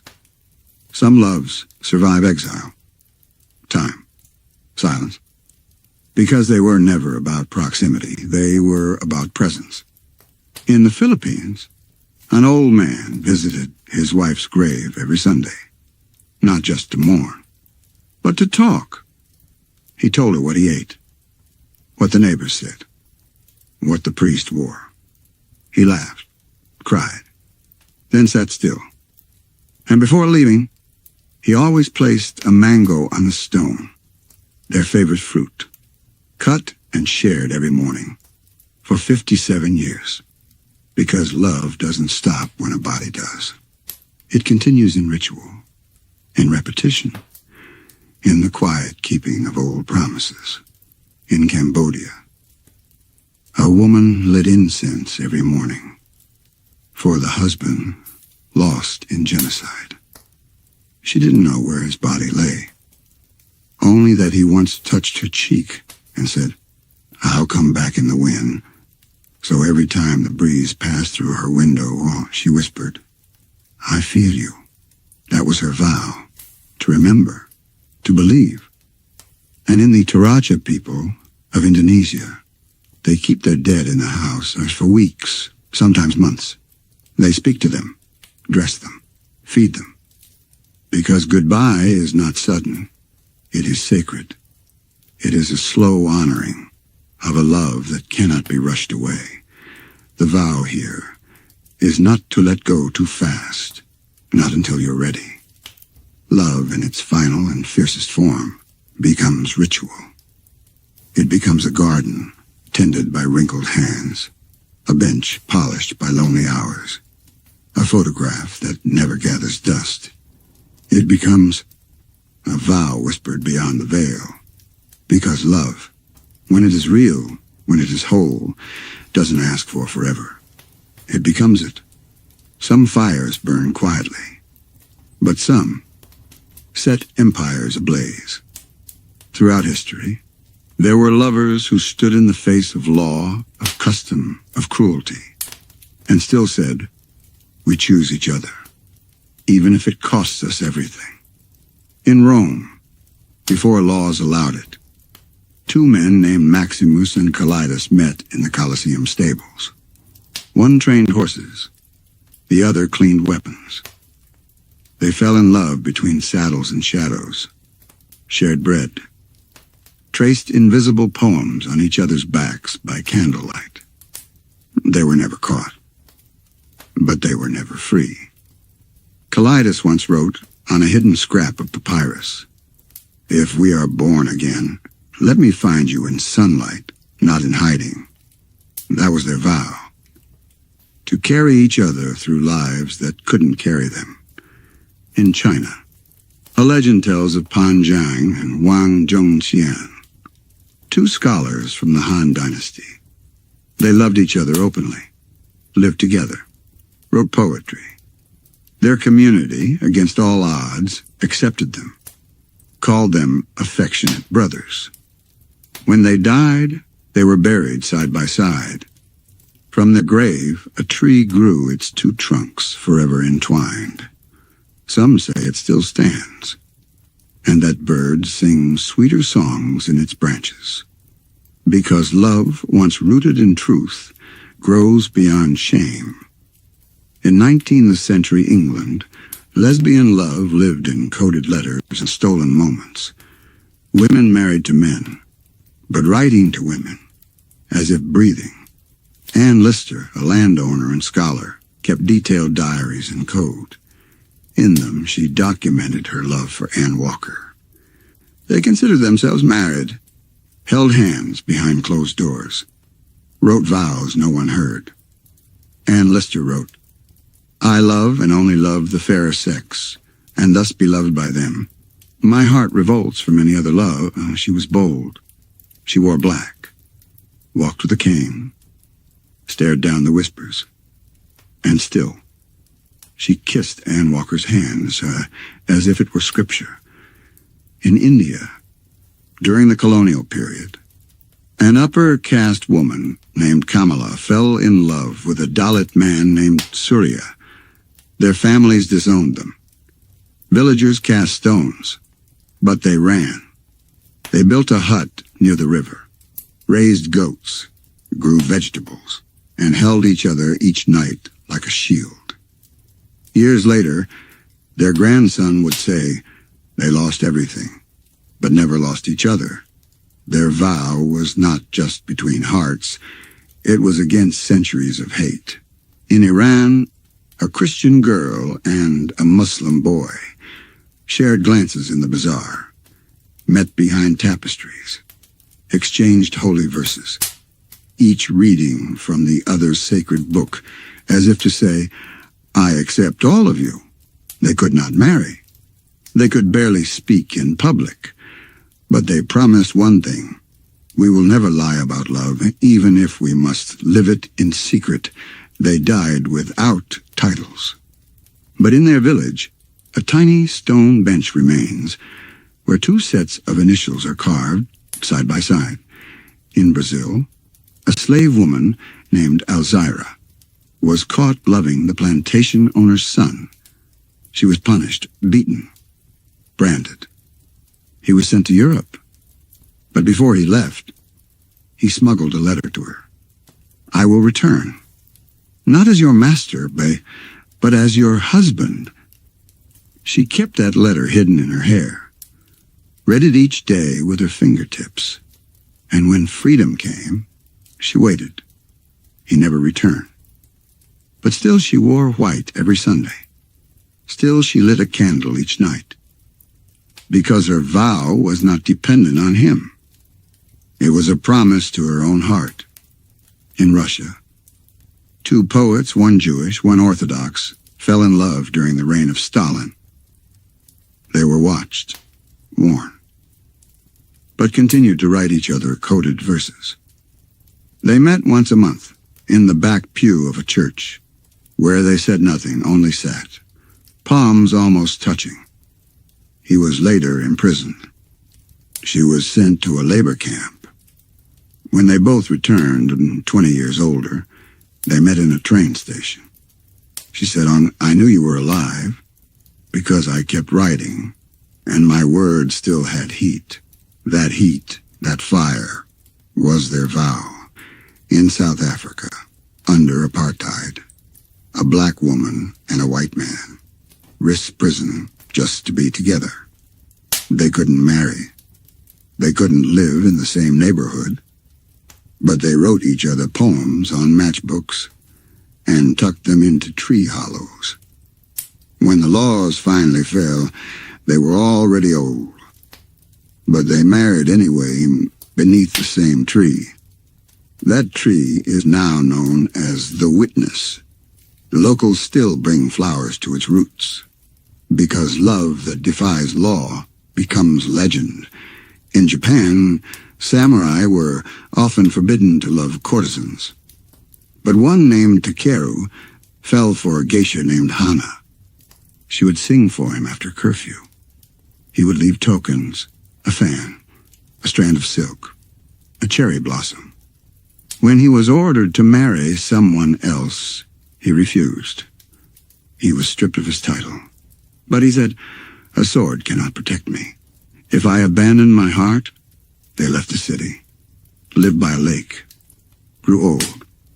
And each spring, she sang to him, as if nothing had ever been lost. Because some vows are made not with ring, but with resistance. Some lovers chose each other, over kingdoms, over gods, over family, over fear. And in doing so, they taught the world a new kind of love, one that does not ask permission, one that does not need blessing, one that says, "I would rather lose the world than lose you," where love becomes more than personal. Where a vow doesn't just change two people, it shakes kingdoms, inspires revolutions, and gives birth to movements.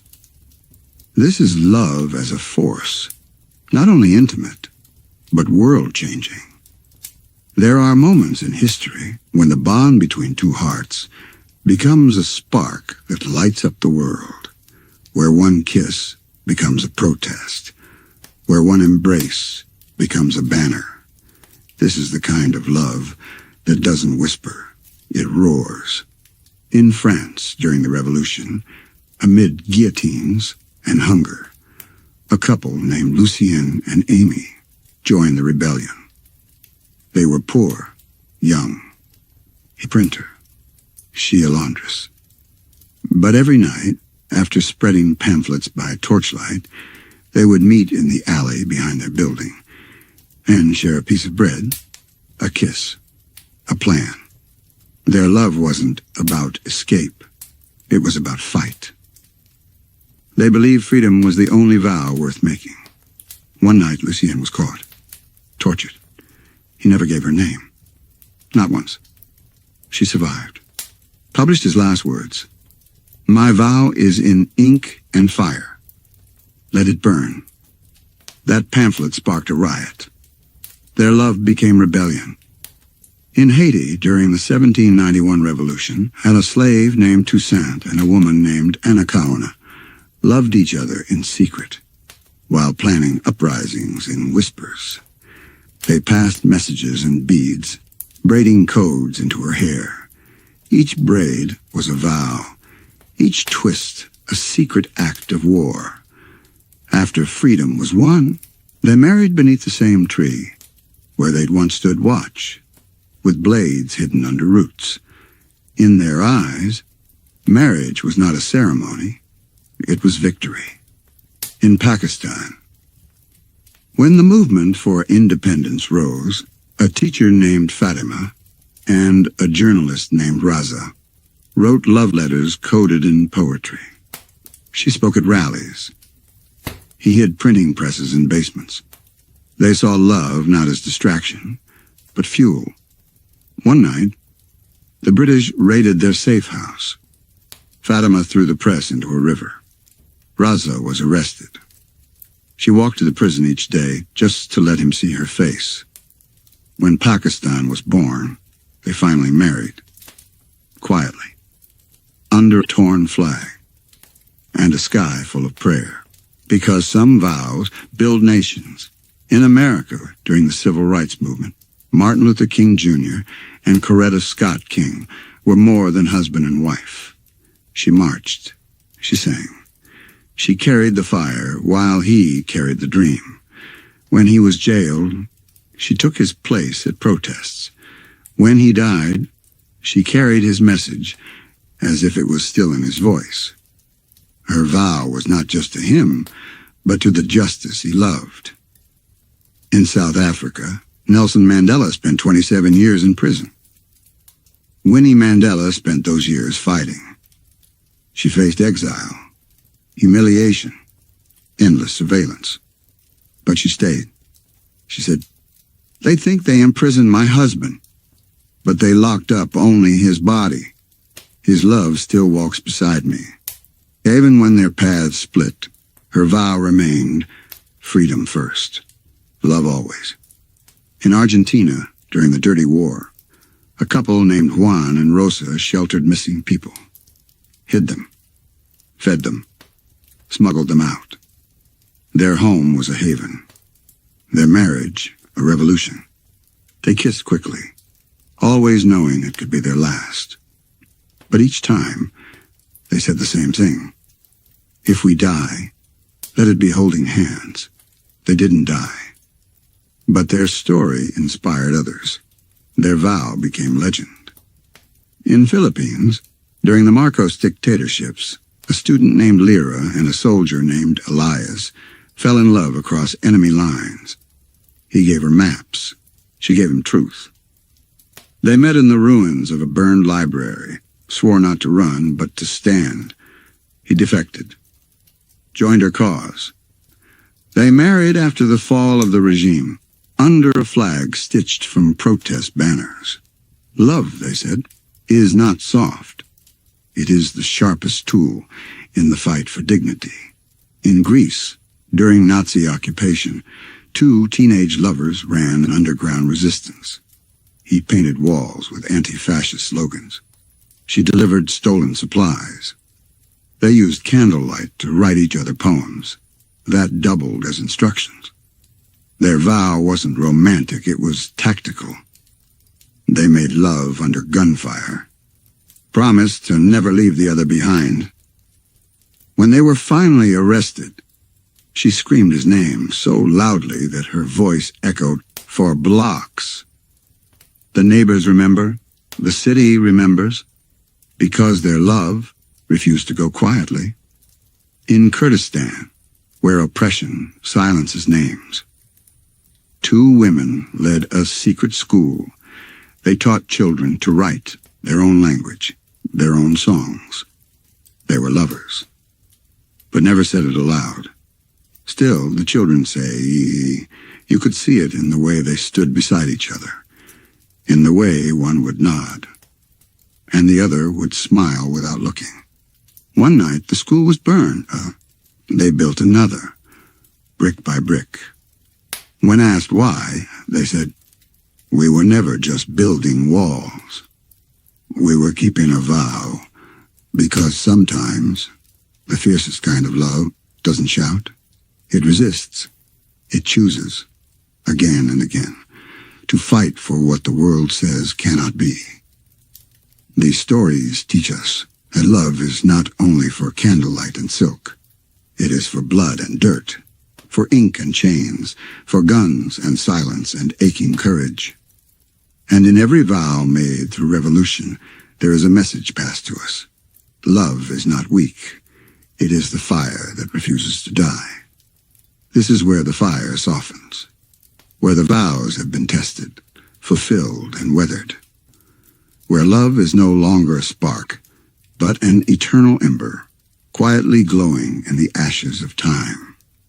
In the end, every vow meets silence, not because it fails, but because it completes. The couple, once burning with desire, becomes a pair of rocking chairs by the window. The words once shouted from balconies become hand squeezes in crowded rooms, a look, a hum, a touch between breaths. This is the final fire, the one that no longer needs to burn hot, because it has already lit the whole path behind it. In a village in Italy, an elderly man visits a park every day. He carries a folded cloth, spreads it on a bench, and places 2 paper cups of espresso on top. One for him, one for her.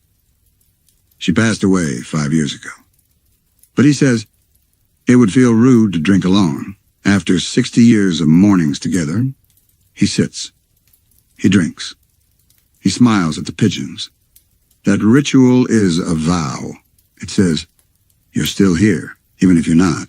In Turkey, a woman paints her late husband's shoes each spring, polishes them, lines them at the door, tells them the news of the family. Her daughter once asked, "Why do you still shine his shoes?" She answered, "Because I promised to take care of everything he loved." The vow moved from man to memory to act. In Finland, 2 men lived in a cabin in the woods, fishermen, poets, and lovers. They never married, never even called it love. But every morning, one would slice bread, the other would pour tea. They did this for 40 years. When one passed, the other kept setting out both cups, until the day he too was gone. Their neighbors said, "We never heard them say, 'I love you,' but we never doubted they meant it, because love that lives in silence is still love." In Nepal, a woman carried her husband's ashes up a sacred mountain. She said he always dreamed of climbing it, but never had the strength. So she climbed, alone, with his photo in her pocket and his name on her breath. At the summit, she opened her hands. Let the wind take him. She didn't cry. She just whispered, "We made it." That was the vow, to finish the journey for both of them. In Spain, an old man who'd lost his wife began writing letters to couples about how to stay in love. He mailed them anonymously, signed only, "Someone who remembers." Each letter contained one lesson, one memory, one story about how he had failed, learned, stumbled, and still stayed. They were his way of keeping the promise, even beyond his own love, to help others carry the fire. He once held.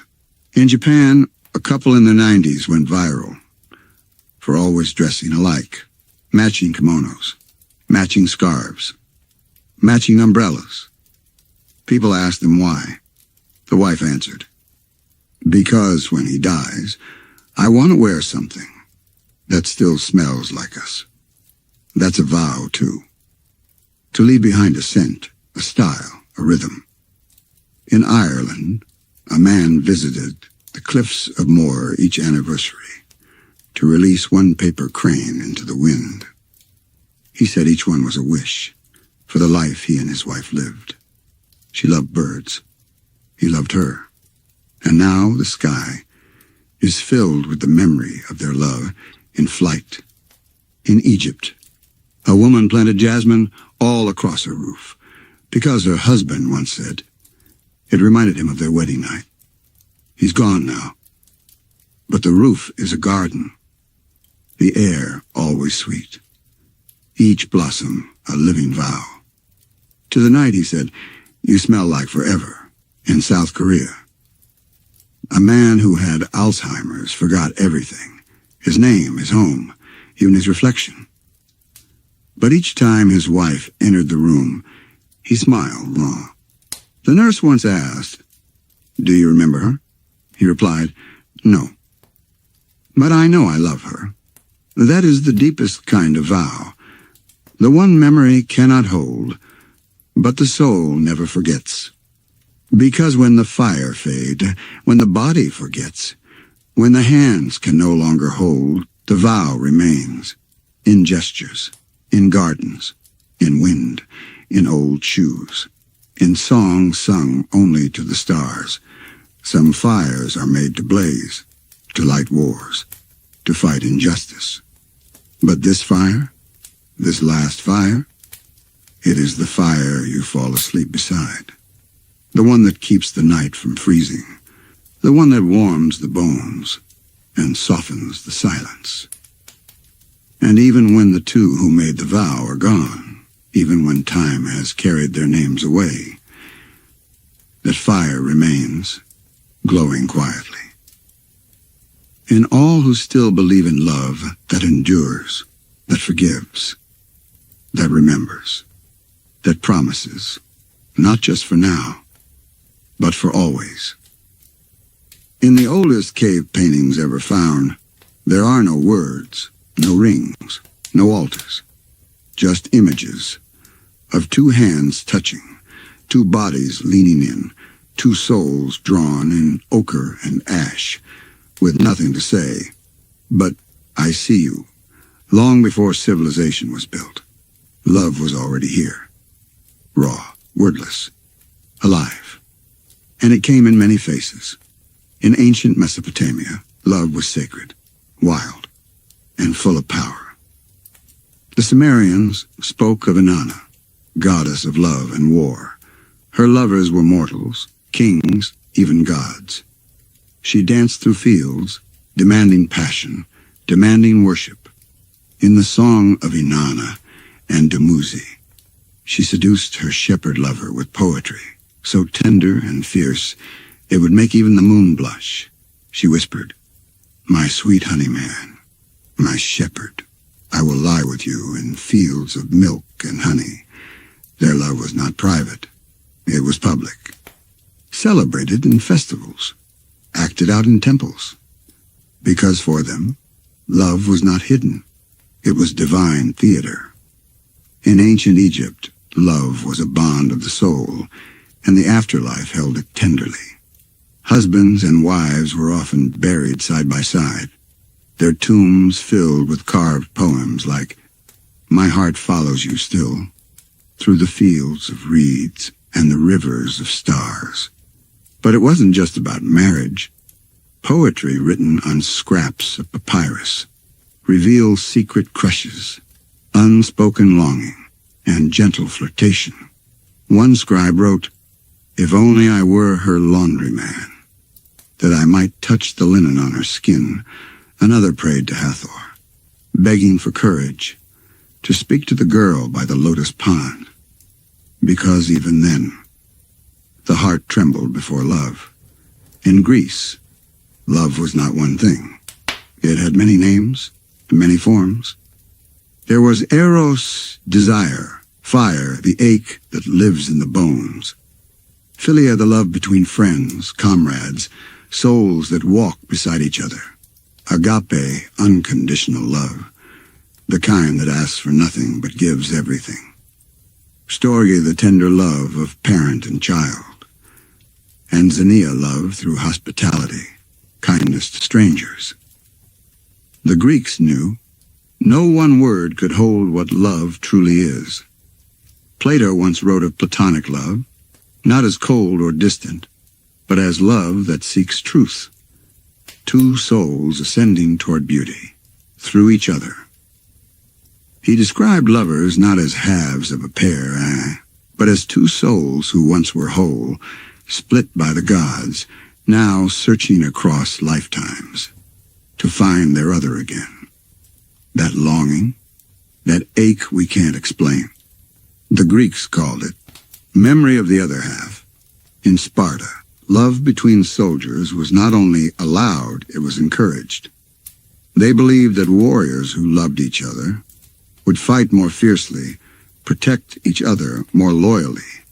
The bond was sacred, not taboo, not shameful. Some of history's most formidable warriors fell asleep in each other's arms after battle because love was strength. In India, love was a path to enlightenment. The Kama Sutra was not merely a manual of pleasure, but a guide to intimacy, connection, harmony between body and soul. Love was a spiritual art, a ritual. The god Krishna played his flute, and the gopis' milkmaids would come running, not out of lust, but out of surrender. Radha, his beloved, knew he would leave, but she loved him anyway, because divine love is not about possession. It is about devotion without end. In Japan, poetry was the heartbeat of affection. Lovers sent each other verses on folded paper, scented with plum blossoms. A single poem, delivered with the right ink and moonlight, could begin a lifelong bond. One wrote, "If you come tonight, even the moon will hide, to watch us more clearly." Love was not loud. It was delicate. It was a breeze through rice paper doors.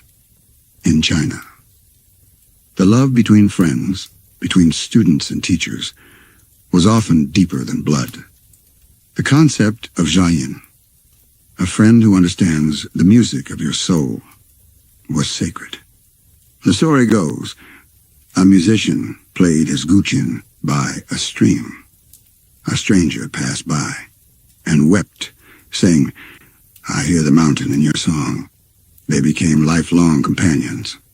And when one died, the other broke his instrument and never played again. Because love was not always about romance. It was about being known. In Mesoamerica, the Maya believed in twin flames, that lovers were born under the same star, split by the sky, and destined to find each other. When they did, their union was celebrated with dances, offering, and whispered vows under the moon. They didn't speak of love often, but they carved it into stone. Two hands, one fire, a circle that never ends. And in the indigenous tribes of North America, love was honored in balance. Two spirit people, those who embodied both masculine and feminine spirits, were seen as healers, guides, and were often chosen for sacred unions. Love here was not boxed. It was fluid. It was respected. One Lakota saying goes, "The heart knows the direction of the wind before the mind feels the breeze." Love didn't need permission. It only needed truth. From mountain caves to golden palaces, to drifting canoes under starlit skies, love wore many faces. It was not always marriage, not always legal, not always praised, but it was always present. Some love stories begin with a glance, some with a touch, but the oldest ones, they begin with a prayer. In the ancient world, love wasn't just something humans felt. It was something the gods gave, stirred, demanded, and sometimes feared. Because when humans loved with all their heart, the heavens watched closely. In ancient Greece, the gods often walked among mortals, disguised as shepherds, sailors, travelers. Zeus, king of the gods, fell in love more times than scrolls could count. But none was more haunting than his love for Io. Io was a priestess, beautiful, kind, devoted. Zeus came to her in mist, whispered love into her dreams. But when Hera, his wife, grew jealous, she cursed Io, turning her into a cow, chased by gadflies across the earth. Still Zeus watched her, protected her, and in the stars he placed her soul.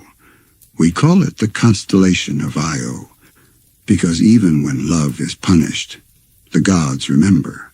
In India, the gods did not hide their passions. Their love was fierce, sacred, eternal. Krishna and Radha, Shiva and Parvati, Rama and Sita. Each love story was a dance between devotion and destiny. Krishna and Radha never married, but theirs is considered the highest form of love. Why? Because Radha's love was pure surrender. Even when Krishna left, even when her heart broke, she loved him still. She said, "I do not want you to be mine. I want to dissolve into you." Her love became prayer, a vow beyond flesh. In every temple flute, every painted mural, every whispered hymn, their love lives on. In ancient Egypt, Isis and Osiris were gods of magic and death. They ruled together, equal, balanced. But Osiris was murdered by his jealous brother Set, his body scattered across the Nile. Isis, goddess, wife, mother, searched for every piece, across deserts, tombs, and night. She found him, reassembled him, breathed life back into his soul. Their son, Horus, rose to avenge them. But Isis's vow, it wasn't revenge, it was restoration. She showed the world, Sutta, that true love resurrects. In Mesopotamia, Ishtar, goddess of love and war, descended into the underworld to find her lover, Tammuz. Each gate she passed, she gave up a piece of herself, her robe, her jewels, her crown. She reached the realm of death, bare, powerless. Yet still she begged, because love was worth every sacrifice. The gods allowed Tammuz to return, but only for half the year. So now, each spring he rises, and the world blooms. Each fall he returns to shadow, and the earth mourns. Seasons themselves are a result of their vow. In Norse mythology, Freya, the goddess of love, wore a cloak of feathers and cried tears of gold for her lost husband, Odin. No one knew where he went. He simply vanished. But she never stopped searching. Each night she flew across the skies, gold falling from her eyes, lighting the northern lights. They say her tears still glitter in caves and streams, because her vow never faded. In Japan, the tale of Orihime and Hikoboshi tells of a weaver princess and a cowherd. Their love distracted them from duty, so the gods separated them with a river of stars. But once a year, on the seventh night of the seventh moon, they crossed the Milky Way on a bridge of magpies to hold each other again. The festival of Tanabata is still celebrated. People write wishes on paper and tie them to bamboo, because even distant love, even forbidden love, deserves one night of reunion. In China, a mortal man named Xuxian fell in love with Bai Suzhen, a white snake spirit who had taken human form. Their love was pure, gentle, joyful. But when a monk discovered her true nature, he imprisoned her beneath a pagoda. Still, Xuxian waited. Legends say that after centuries, the tower crumbled. The snake spirit rose, and they reunited beyond time. Because love between mortal and immortal still burns in the bones of the earth. In the Andes, the Incan moon goddess Mama Kila wept for her lover, the sun god Inti, who could only touch her briefly each dusk. Their love painted the skies with orange and pink, faded into night, and returned again each dawn. Every sunrise, a vow kept. Even the stars were believed to be souls of lovers, trapped, watching. In many cultures, a shooting star meant a love that finally broke free. So when you see one, make a wish, or remember a name, because love that spans the heavens may fall just once to kiss the earth again. The ancients believed that to love a god was to carry fire in your chest, to ache with eternity. But sometimes the gods loved mortals back, not to conquer, but to remember what it means to feel. Long before people wrote love letters, they carved hearts into bark, braided hair as offerings, left flowers at thresholds, danced under moonlight for no one but the one they loved. In the ancient world, love wasn't always declared. It was performed, with hands, with breath, with offerings. In Polynesian islands, a lover would craft a lei of fresh flowers. Each bloom was chosen for meaning: plumeria for new love, orchid for passion, tea leaves for protection. When someone wore the lei around their neck, it meant, my heart is open to yours.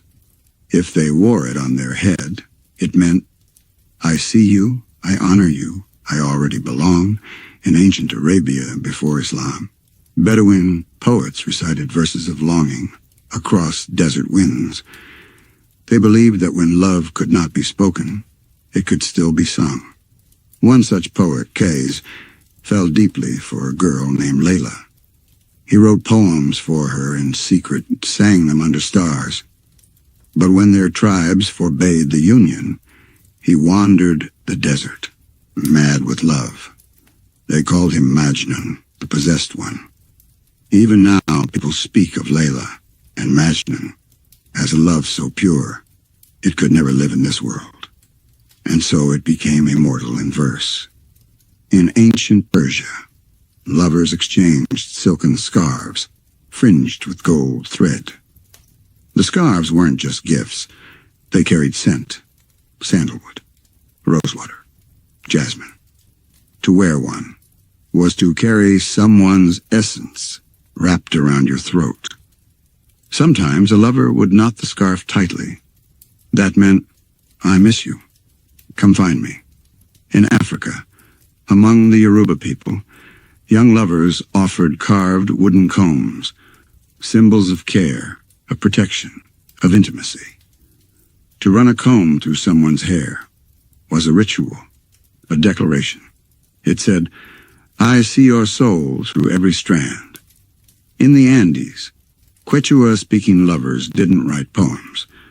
They wove quipus, knotted cords of wool, each color and knot telling a story. To receive a red quipu with 5 tight knots meant, my heart burns for you.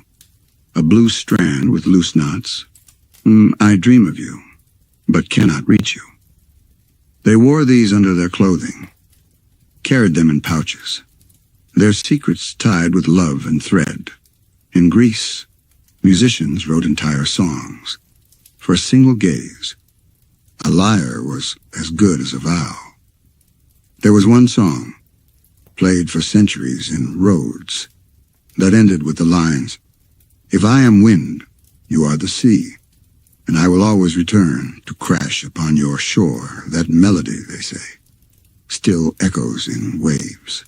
In China, love was sometimes shown through tea, in courtship. A woman might serve a man a cup with a handle turned toward him. If she touched his hand as she offered it, it meant yes. If she looked down, it meant not yet.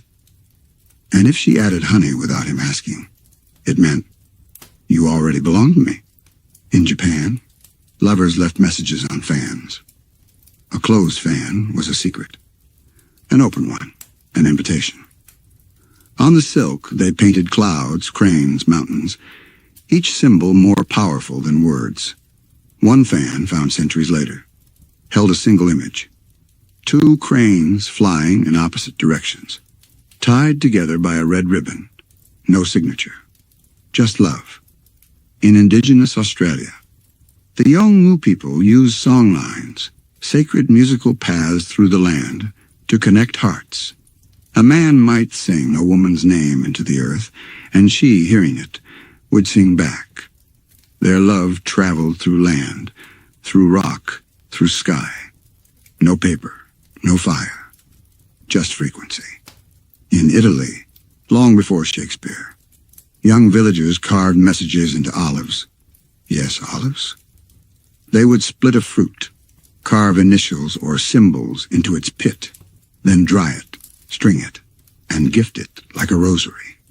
One girl wrote, "I carved my name into your hunger, so you will never eat without me." That pit was later found in a keepsake box beneath a ruined villa. Love, preserved in bone and seed. In ancient Mongolia, horsehair was braided into bracelets. A warrior would tie his own to the wrist of his beloved before leaving for battle. The tighter the braid, the stronger the bond. When he returned, guess she would undo it, knot by knot, and whisper a prayer with each one. That final unbraiding was their reunion. In Tibet, lovers didn't exchange gifts, they exchanged dreams. It was believed that if two people dreamt of each other on the same night, the bond was blessed by the spirits. To test this, they would fall asleep holding a shared thread, one end tied to her wrist, one to his. If they both dreamt of fireflies, of rivers, of snow, they would marry. And if not, they would wait. Try again. Because love didn't rush. It flowed. And in all these places, love was more than words. It was ritual, gesture, scent, thread, taste, breath. It was the way someone poured water, the way they folded your blanket before dawn, the way they hummed a melody you didn't even know you remembered. Before the world demanded diamonds and declarations, love was simple, sacred, symbolic. A carved olive, a knotted string, a fan left open on a windowsill, all whispering the same thing. I choose you, in silence, in stillness, in soul. Some love stories are celebrated in songs, written in stone, carved into history. But others, they are whispered, buried, protected. Because they were not allowed, still they existed. And that makes them sacred. In ancient Rome, a senator named Lucius fell in love with a gladiator. The gladiator's name was not recorded. History rarely honors the enslaved. But Lucius visited the arena often. He'd bring gifts, small hidden things, ointments for wounds, bread tucked in cloth. They never spoke in public. But behind the arena walls, they shared a love letter carved in charcoal on stone. If I die having touched you. When Lucius was later exiled for treason, that message remained, half faded on the stone floor. Proof of a love Rome refused to name. In ancient China, two women in the Han dynasty, Li Hua and Mei, were known as inseparable friends. They lived together, ate together, built lanterns in winter, and embroidered the same plum blossom over and over. In their letters, they used metaphors. I am your moon. You are my tide. One spring, when Mei was forced into marriage, Li Hua left quietly in the night. She walked alone to the top of Mount Tai and prayed to the gods that their souls be joined in the next life, where no names would be forbidden. Today, villagers still light a lantern each spring, with two names pressed between petals. In Egypt, a prince fell in love with a foreign servant, a man named Darren, brought from the far north. The prince's father forbade it. So they spoke through mirrors and standing back to back in the garden, catching each other's eyes only in reflection. When Darren was taken away, the prince built a shrine in his memory with two lotus flowers carved side by side. One opens toward sunrise, one toward dusk, two lovers, always facing each other, but never touching. In ancient Greece, the poet Sappho lived on the island of Lesbos.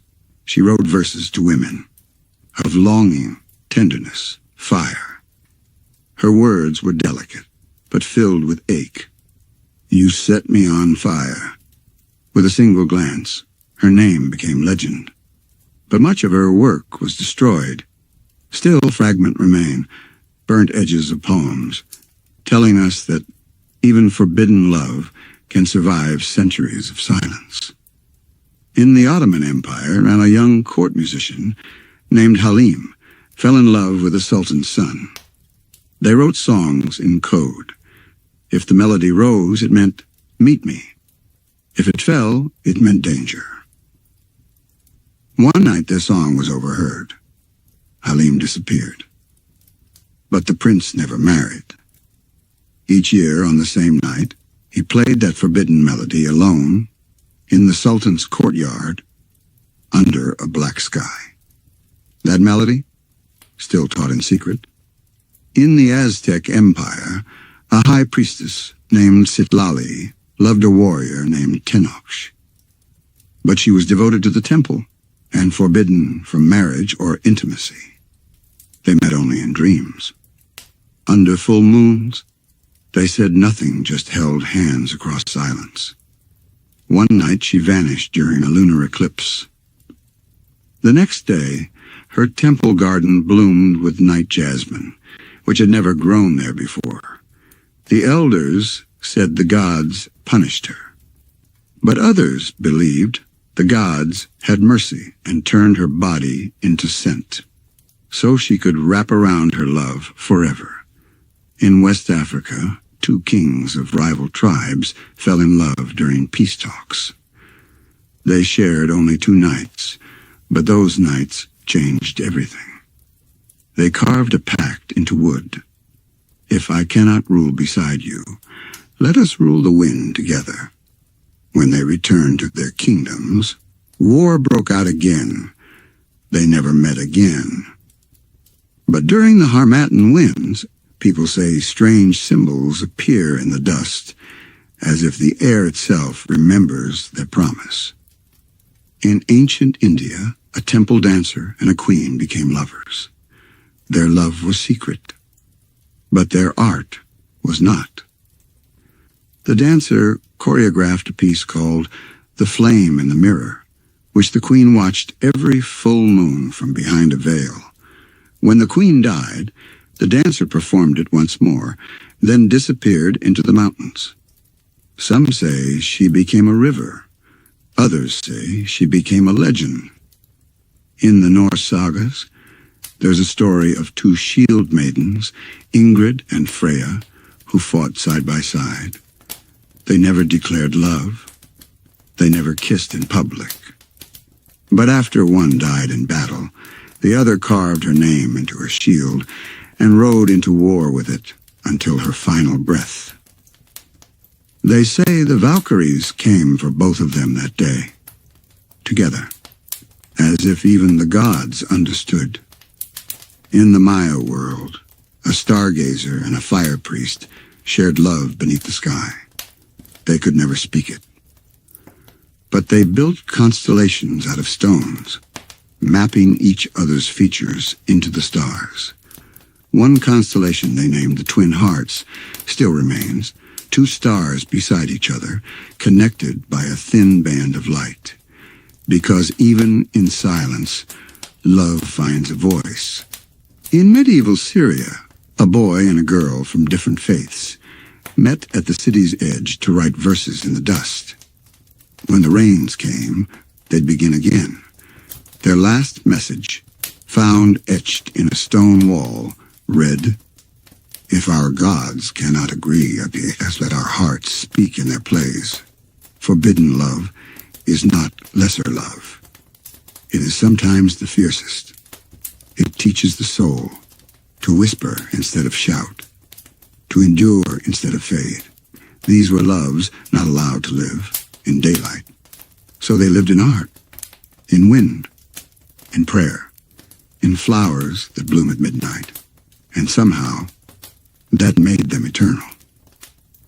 In the oldest Sanskrit poems, there are tales of souls who travel together across lifetimes, not as husband and wife, but as companions in spirit. One verse reads, "You were my mirror in another life, my shadow in this one, and you will be my breath in the next." These weren't always lovers. Sometimes they were friends, siblings, teachers, and students, a bond deeper than flesh, carried like a hidden string between hearts. In ancient Greece, the love between men was not shunned. It was revered. The sacred band of Thebes, an elite military unit, was made entirely of male lovers. Why? Because lovers fought harder to protect one another. They'd rather die than let the one they loved fall. Even Plato described such love as divine madness, a holy frenzy that pulled souls back toward the divine. He believed that when a man loved another, it was not just desire, it was recognition. You are the one I lost in another world, and now I find you again. In Japan, during the Edo period, samurai often formed intimate bonds with their male pages. These were not secret. They were honored in poetry and art. One samurai wrote, "I would rather die by your sword than live 1,000 years without your breath beside me." Their love was not loud. It was silent, disciplined, carved into ritual. In the First Nations of North America, many tribes honored two-spirit people, individuals who held both masculine and feminine energy. They were often spiritual leaders, healers, and partners in sacred unions. Their love stories are not of rebellion, but of balance. To be two-spirit was to carry both halves of love within and to be whole. In one Lakota story, two warriors fell in love. They built a home on the edge of the forest. They raised children together, adopted from those left behind in battle. No one questioned them. They were family, because love was seen, not judged. In India, the god Shiva is sometimes shown as Ardhanarishvara, half male, half female, not split, but whole. A perfect union of opposites in one divine form. This was not just a symbol. It was a truth. The divine is both. And so is love. In ancient Mesopotamia, the goddess Ishtar was said to love both men and women. Her temples welcomed all. Her priests and priestesses lived outside the bounds of gender. They offered themselves in service of love, wild, sacred, untamed. Love here was a force, not a rule. In Mesoamerican tales, the jaguar and the eagle are often shown circling each other, not fighting, but dancing. Some say this represents duality. Others say it's a story of lovers, one grounded, one free. One of the earth, one of the skies. Together they create balance. Together they complete the world. In ancient African tribes, spiritual intimacy was more powerful than physical. Elders often spoke of soul pairing, when two people shared a dream, a heartbeat, an unspoken understanding. They could be man and woman and woman, child and elder, hunter and healer. If they could sense each other's pain across distance, that was love. If they dreamt of the same bird and on the same night, That was love. It didn't need a wedding. It didn't need a kiss. It just was. In China, some monks took vows of celibacy, but still shared intimate lives. They lived together in mountain temples, wrote poetry together, gathered herbs for one another. Their scrolls say nothing of lust, but speak deeply of companionship. I give you the first plum of spring, and you give me silence. So sweet, I forget my own name. This was love, too. In the Celtic lands, a warrior woman named Scathach trained a hero named Cu Chulainn. Their bond was fierce, mentor and student, rivals, friends. Some stories whisper of more, of nights beside fire, of whispered riddles and long stares. But it was never about naming it. It was about what they carried between them. Trust, respect, a fire that needed no words.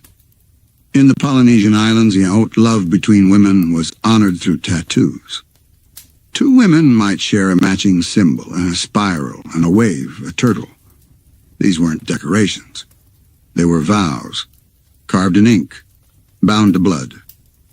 In one legend, two women turned into twin turtles and swam forever beside each other, even when storms came. Their shells bore the same mark.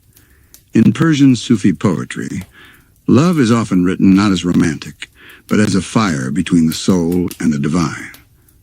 But every now and then, the lines blur. The beloved in these poems might be God, or a man, or the poet himself. Because the truest love is union. Rumi once wrote, "The minute I heard my first love story, I started looking for you. Not knowing how blind that was, lovers don't finally meet somewhere. They're in each other all along. In the ancient world, love wasn't always between two people. Sometimes it was between a person and the wind, a person and their God, a person and their shadow. Sometimes it had no name, no title, no law, and yet it burned, it guided, it healed. Love has many faces, and one of them is goodbye. The ancient world knew this well, and yet they never turned away from it. They held it, carried it, turned it into song and stone and stars. In ancient Egypt, when a husband died, his wife would often shave her head, wrap herself in linen, and live in silence for 70 days. This wasn't just mourning, it was devotion. One scroll tells of a woman named Anipe, who carved these words beside her husband's tomb. I do not know how to breathe without you, so I will not, until we meet again in the field of reeds. And there she sat, each day at dawn, telling the sun what she missed most about his voice. In Babylon, if a woman lost her lover in war, she would leave a clay tablet outside the city gate, with his name carved into it. The belief was that the winds of the east would carry his memory into the stars. One woman wrote, "May the gods of the sky remember your laughter. When I am too old to remember it myself, in Greece, when a partner died, people placed coins under their tongue, payment for the ferryman to cross the river Styx.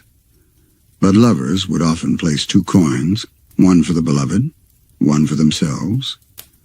Even if only one of them had died, it was their vow. Someday I'll follow. Don't forget the sound of my steps." In ancient China, grief was expressed in music. A widow might play the guqin, a 7-string instrument, not for an audience, but to speak to the dead. One melody, known only as the empty sky, was said to summon the memory of a lost love in the form of a breeze. A story tells of a girl named Lian, who played it every night for 7 years. When she died, they buried her with her guqin. and for a century afterward, travelers swore they heard its notes in the forest wind.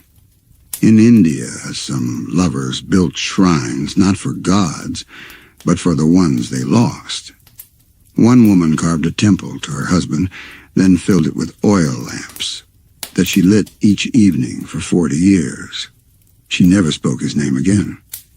But the flame, they said, spoke it for her. In Persia, grief was poured into poetry. The poet Nizami wrote, "The sun has not risen. Since your eye is closed, it only pretends to shine." In the legend of Layla and Majnun, Majnun mourned Layla so deeply, he wandered into the desert, speaking her name to the sand. When he died, his body was found beneath a tree, carved with her initials. None knew who carved them. Some say it was the wind. Some say it was his own ghost. In Viking sagas, when a shield maiden lost her partner, she would often cast her weapons into the sea. One woman, Freydis, tied a lock of her lover's hair to her axe and hurled it into a storm. She whispered, "May the sea know you, now that I no longer can." In Polynesia, when a partner died, the living one would sleep on a woven mat that had once been shared between them. Every night they lit a fire and spoke to it as if it were their love returned. When the fire burned blue, they believed it meant, "I hear you." In the Americas, some indigenous people told stories of grief through symbols. One woman who lost her beloved painted her house with spirals, each one a memory, each one a promise to carry on. She was called the one who remembers everything. In Japan, a tradition known as tsukumogami held that after 100 years, objects gain a spirit. So when a husband died, his wife might keep his robe, his sandals, his comb, not to use, but to wait, so that one day he might return through them. In Maya tradition, mourning lovers would carve twin flames into stone and place them beside rivers. If the flames still touched after a season, it meant the soul was waiting. If they cracked apart, it meant the spirit had moved on. Either way, it brought peace. In Tibet, grieving lovers made wind horses, small paper flags filled with words and prayers and memories. They tied them high in the mountains, and when the wind passed, it was said to carry their grief to the skies. One message found centuries later read, "If you are in the stars now, then make the moon jealous, so I know where to look." In the end, grief was not hidden. It was held. The ancients mourned out loud. They made art from ache. They made music from silence. They made peace from love that no longer had a hand to hold. And in doing so, they made sure love never truly died. The whisper of a fan being opened on a summer night in Japan, scented with plum blossoms, saying, "I will wait for you." The jangle of horsehair bracelets in Mongolia, braided by lovers who parted at dawn, hoping their paths would circle back one day. The hush of two women in Han China, folding paper cranes together, each crease a vow unspoken. A man plays his guqin in a temple garden. 7 strings for 7 years without her. Still he plays. Still he remembers. And far across oceans, in a city where stone crumbles beneath ivy, a boy carves a name into an olive pit and wears it around his neck like armor. It does not protect him, but it reminds him that he once belonged to someone. You see, love has never needed time. It needs memory. It needs breath. It needs someone like you to keep listening.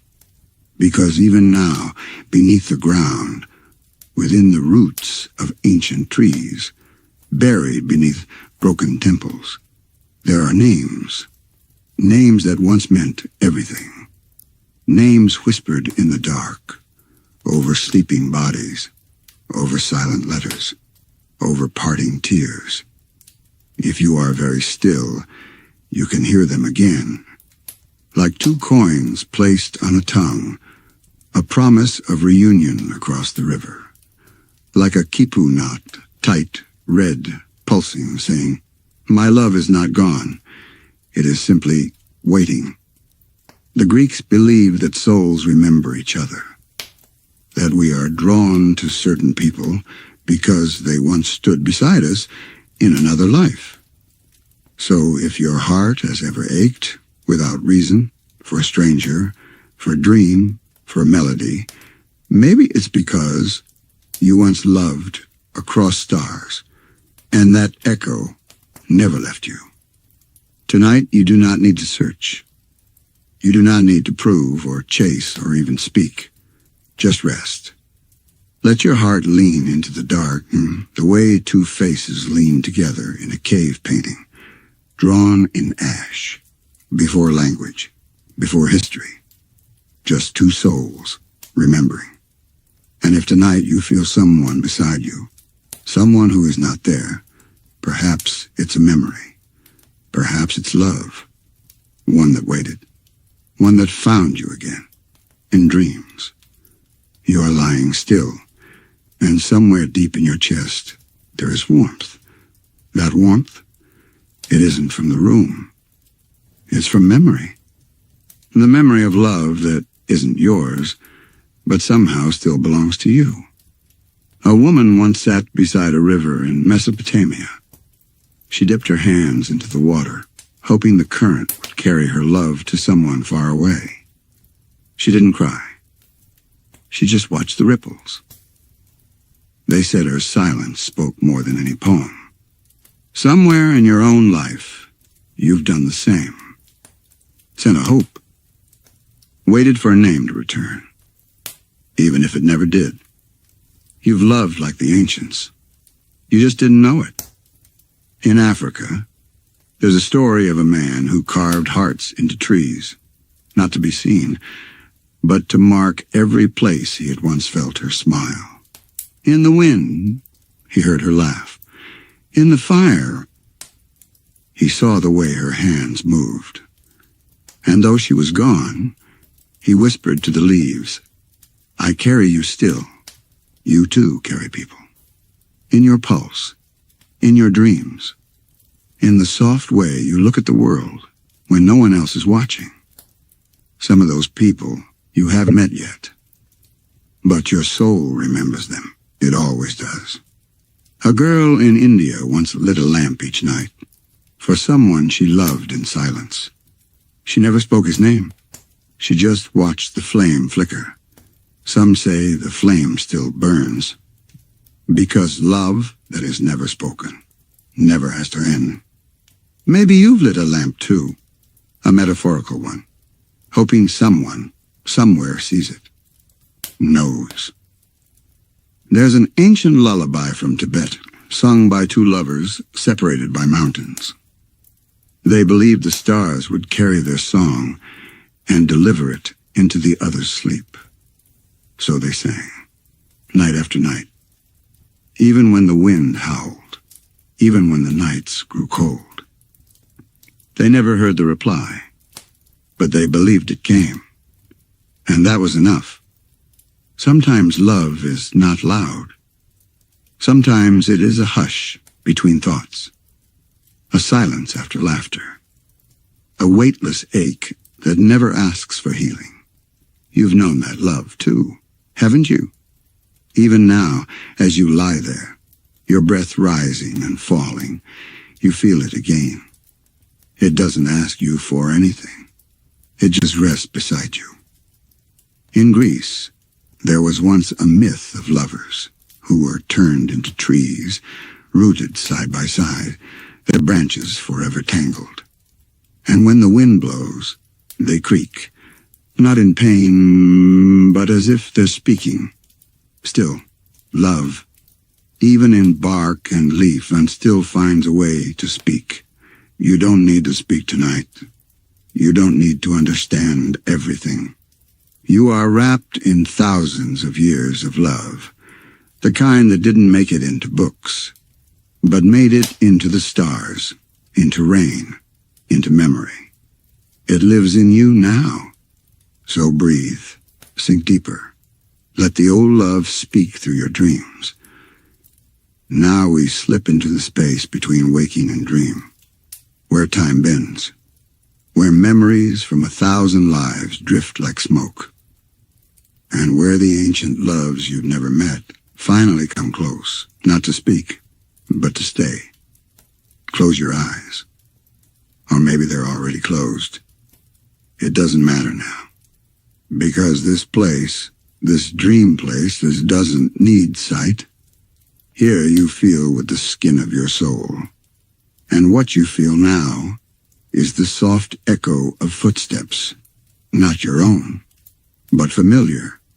Someone is near. Someone who's waited a long time to find you in the silence. In a dream, you're walking through a forest. The trees are not ordinary. Each one has a carved name. Names from long ago, some in languages you've never heard. Some in letters shaped like rivers and moons. You touch one name, and it pulses warm beneath your hand. This was someone you once loved, or someone who once loved you, or someone your soul remembers, but your mind does not. Still, you smile. You continue walking, and suddenly, the trees give way to water. A river glows before you. Its surface is silver, and floating on it are memories. A clay tablet from Babylon, with a lover's final message etched into it. A feather from a war fan in Mongolia, still carrying the scent of sandalwood. A pair of rings, one broken, left behind in a tomb untouched for centuries. These are not artifacts. They are stories, and tonight they're yours. You kneel by the river. You cup your hands, and the water tastes like sorrow. But it's sweet, like honeyed tea made for someone who never returned. Then you hear it. Not a voice, not a word, but a breath. It's behind you. Someone is sitting beside you now, not touching, just being. And though you do not see their face, you feel the shape of their presence. You know them, not from this life, but from somewhere far older. They place something in your hand, a carved stone, shaped like a heart, cracked in the middle, but still whole. It warms in your palm, and when you look up, they are gone. But they are not, because now they are part of you again. The stars above you begin to move, not like constellations, like stories, each one a strand of a love that once existed. Two girls exchanging poems in secret, a warrior giving away his shield for a kiss, a farmer who planted trees in the shape of his wife's name, a queen who burned incense each night for a lover who never came back from war. Their stories drift around you, some sad, some peaceful, all beautiful, because none of them were wasted, even the ones that ended too soon, even the ones that never began. They were real, and they still are. You lie back now, in the dream, in your bed, in memory, in history, and the sky opens above you. You see not just stars, but faces, eyes, hands, reaching, not to take, but to hold. Written in breath, in longing, in light. The world around you is no longer a room, no longer a place. It is a feeling, and it is soft. You're not dreaming, but you're not awake either. You're floating, gently, weightlessly, in a sea made of ancient memory and quiet love. Somewhere in the stillness, someone lights a lantern, not with fire, but with memory. You see it glowing dim but steady, a golden orb resting on the floor of the sky. Its light flickers through the dust of 1,000 years. It carries stories once told in silence, stories that were never spoken, but never forgotten. A hand reaches out, placing the lantern on a windowsill that exists only in dream. A shadow leans close. You cannot see their face, but their presence feels like warmth. And for a moment, a single moment, you know with certainty, this is the person you've been waiting for. Not in this life, but in many before. And now, just for tonight, you have found each other again. You do not speak. There's no need. Your eyes say everything. Your silence is more. In this world, you don't need language, only breath, only heartbeat. They take your hand. It feels familiar. Not like holding something new, but like remembering a part of yourself you thought was lost. Together you walk through a hallway of stars. Each one blinks softly, like a memory waiting to be touched. You reach out. One star opens. Inside it, you see, 2 lovers planting seeds in the shape of a spiral that will bloom every spring for 100 years. Another star opens. A note passed in a temple, written in a language no one speaks anymore. But the meaning is clear. Come back. You are missed. More stars open. A feather from a headdress, scented with cedar and longing. A scrap of cloth stained with rose water. A broken comb left on a windowsill. A painting of 2 faces drawn with one continuous line. No beginning. No end.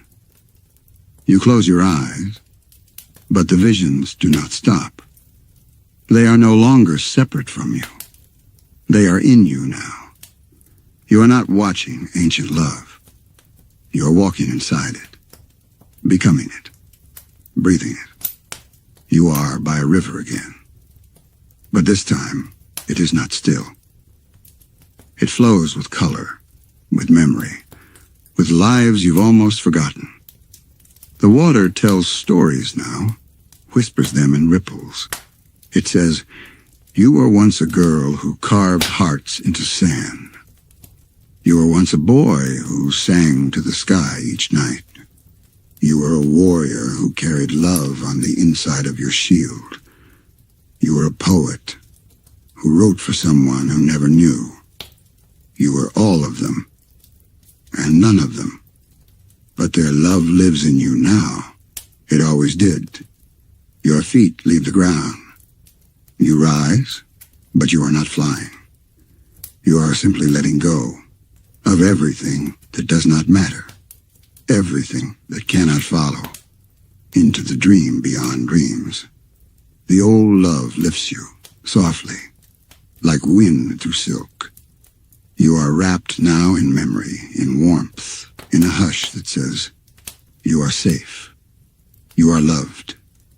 You are part of something ancient, eternal, beautiful.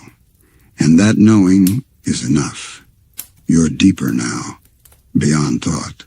Beyond story, floating in a place where even dreams begin to sleep. But love never does. It stays with you, gentle, alive, a quiet fire in the dark. You're lying on soft earth now. It is not cold. It is not damp. It feels like someone's arms, like the embrace of a memory you never wanted to leave. Above you, the sky is endless, but you are not afraid, because the stars no longer feel distant. They feel like lanterns hung by hands you once held, hands that still remember your shape. One star flickers, then another, and slowly, so slowly, the whole sky begins to glow. It's not bright, it's not blinding, it's warm. Like being remembered by someone you thought had forgotten you.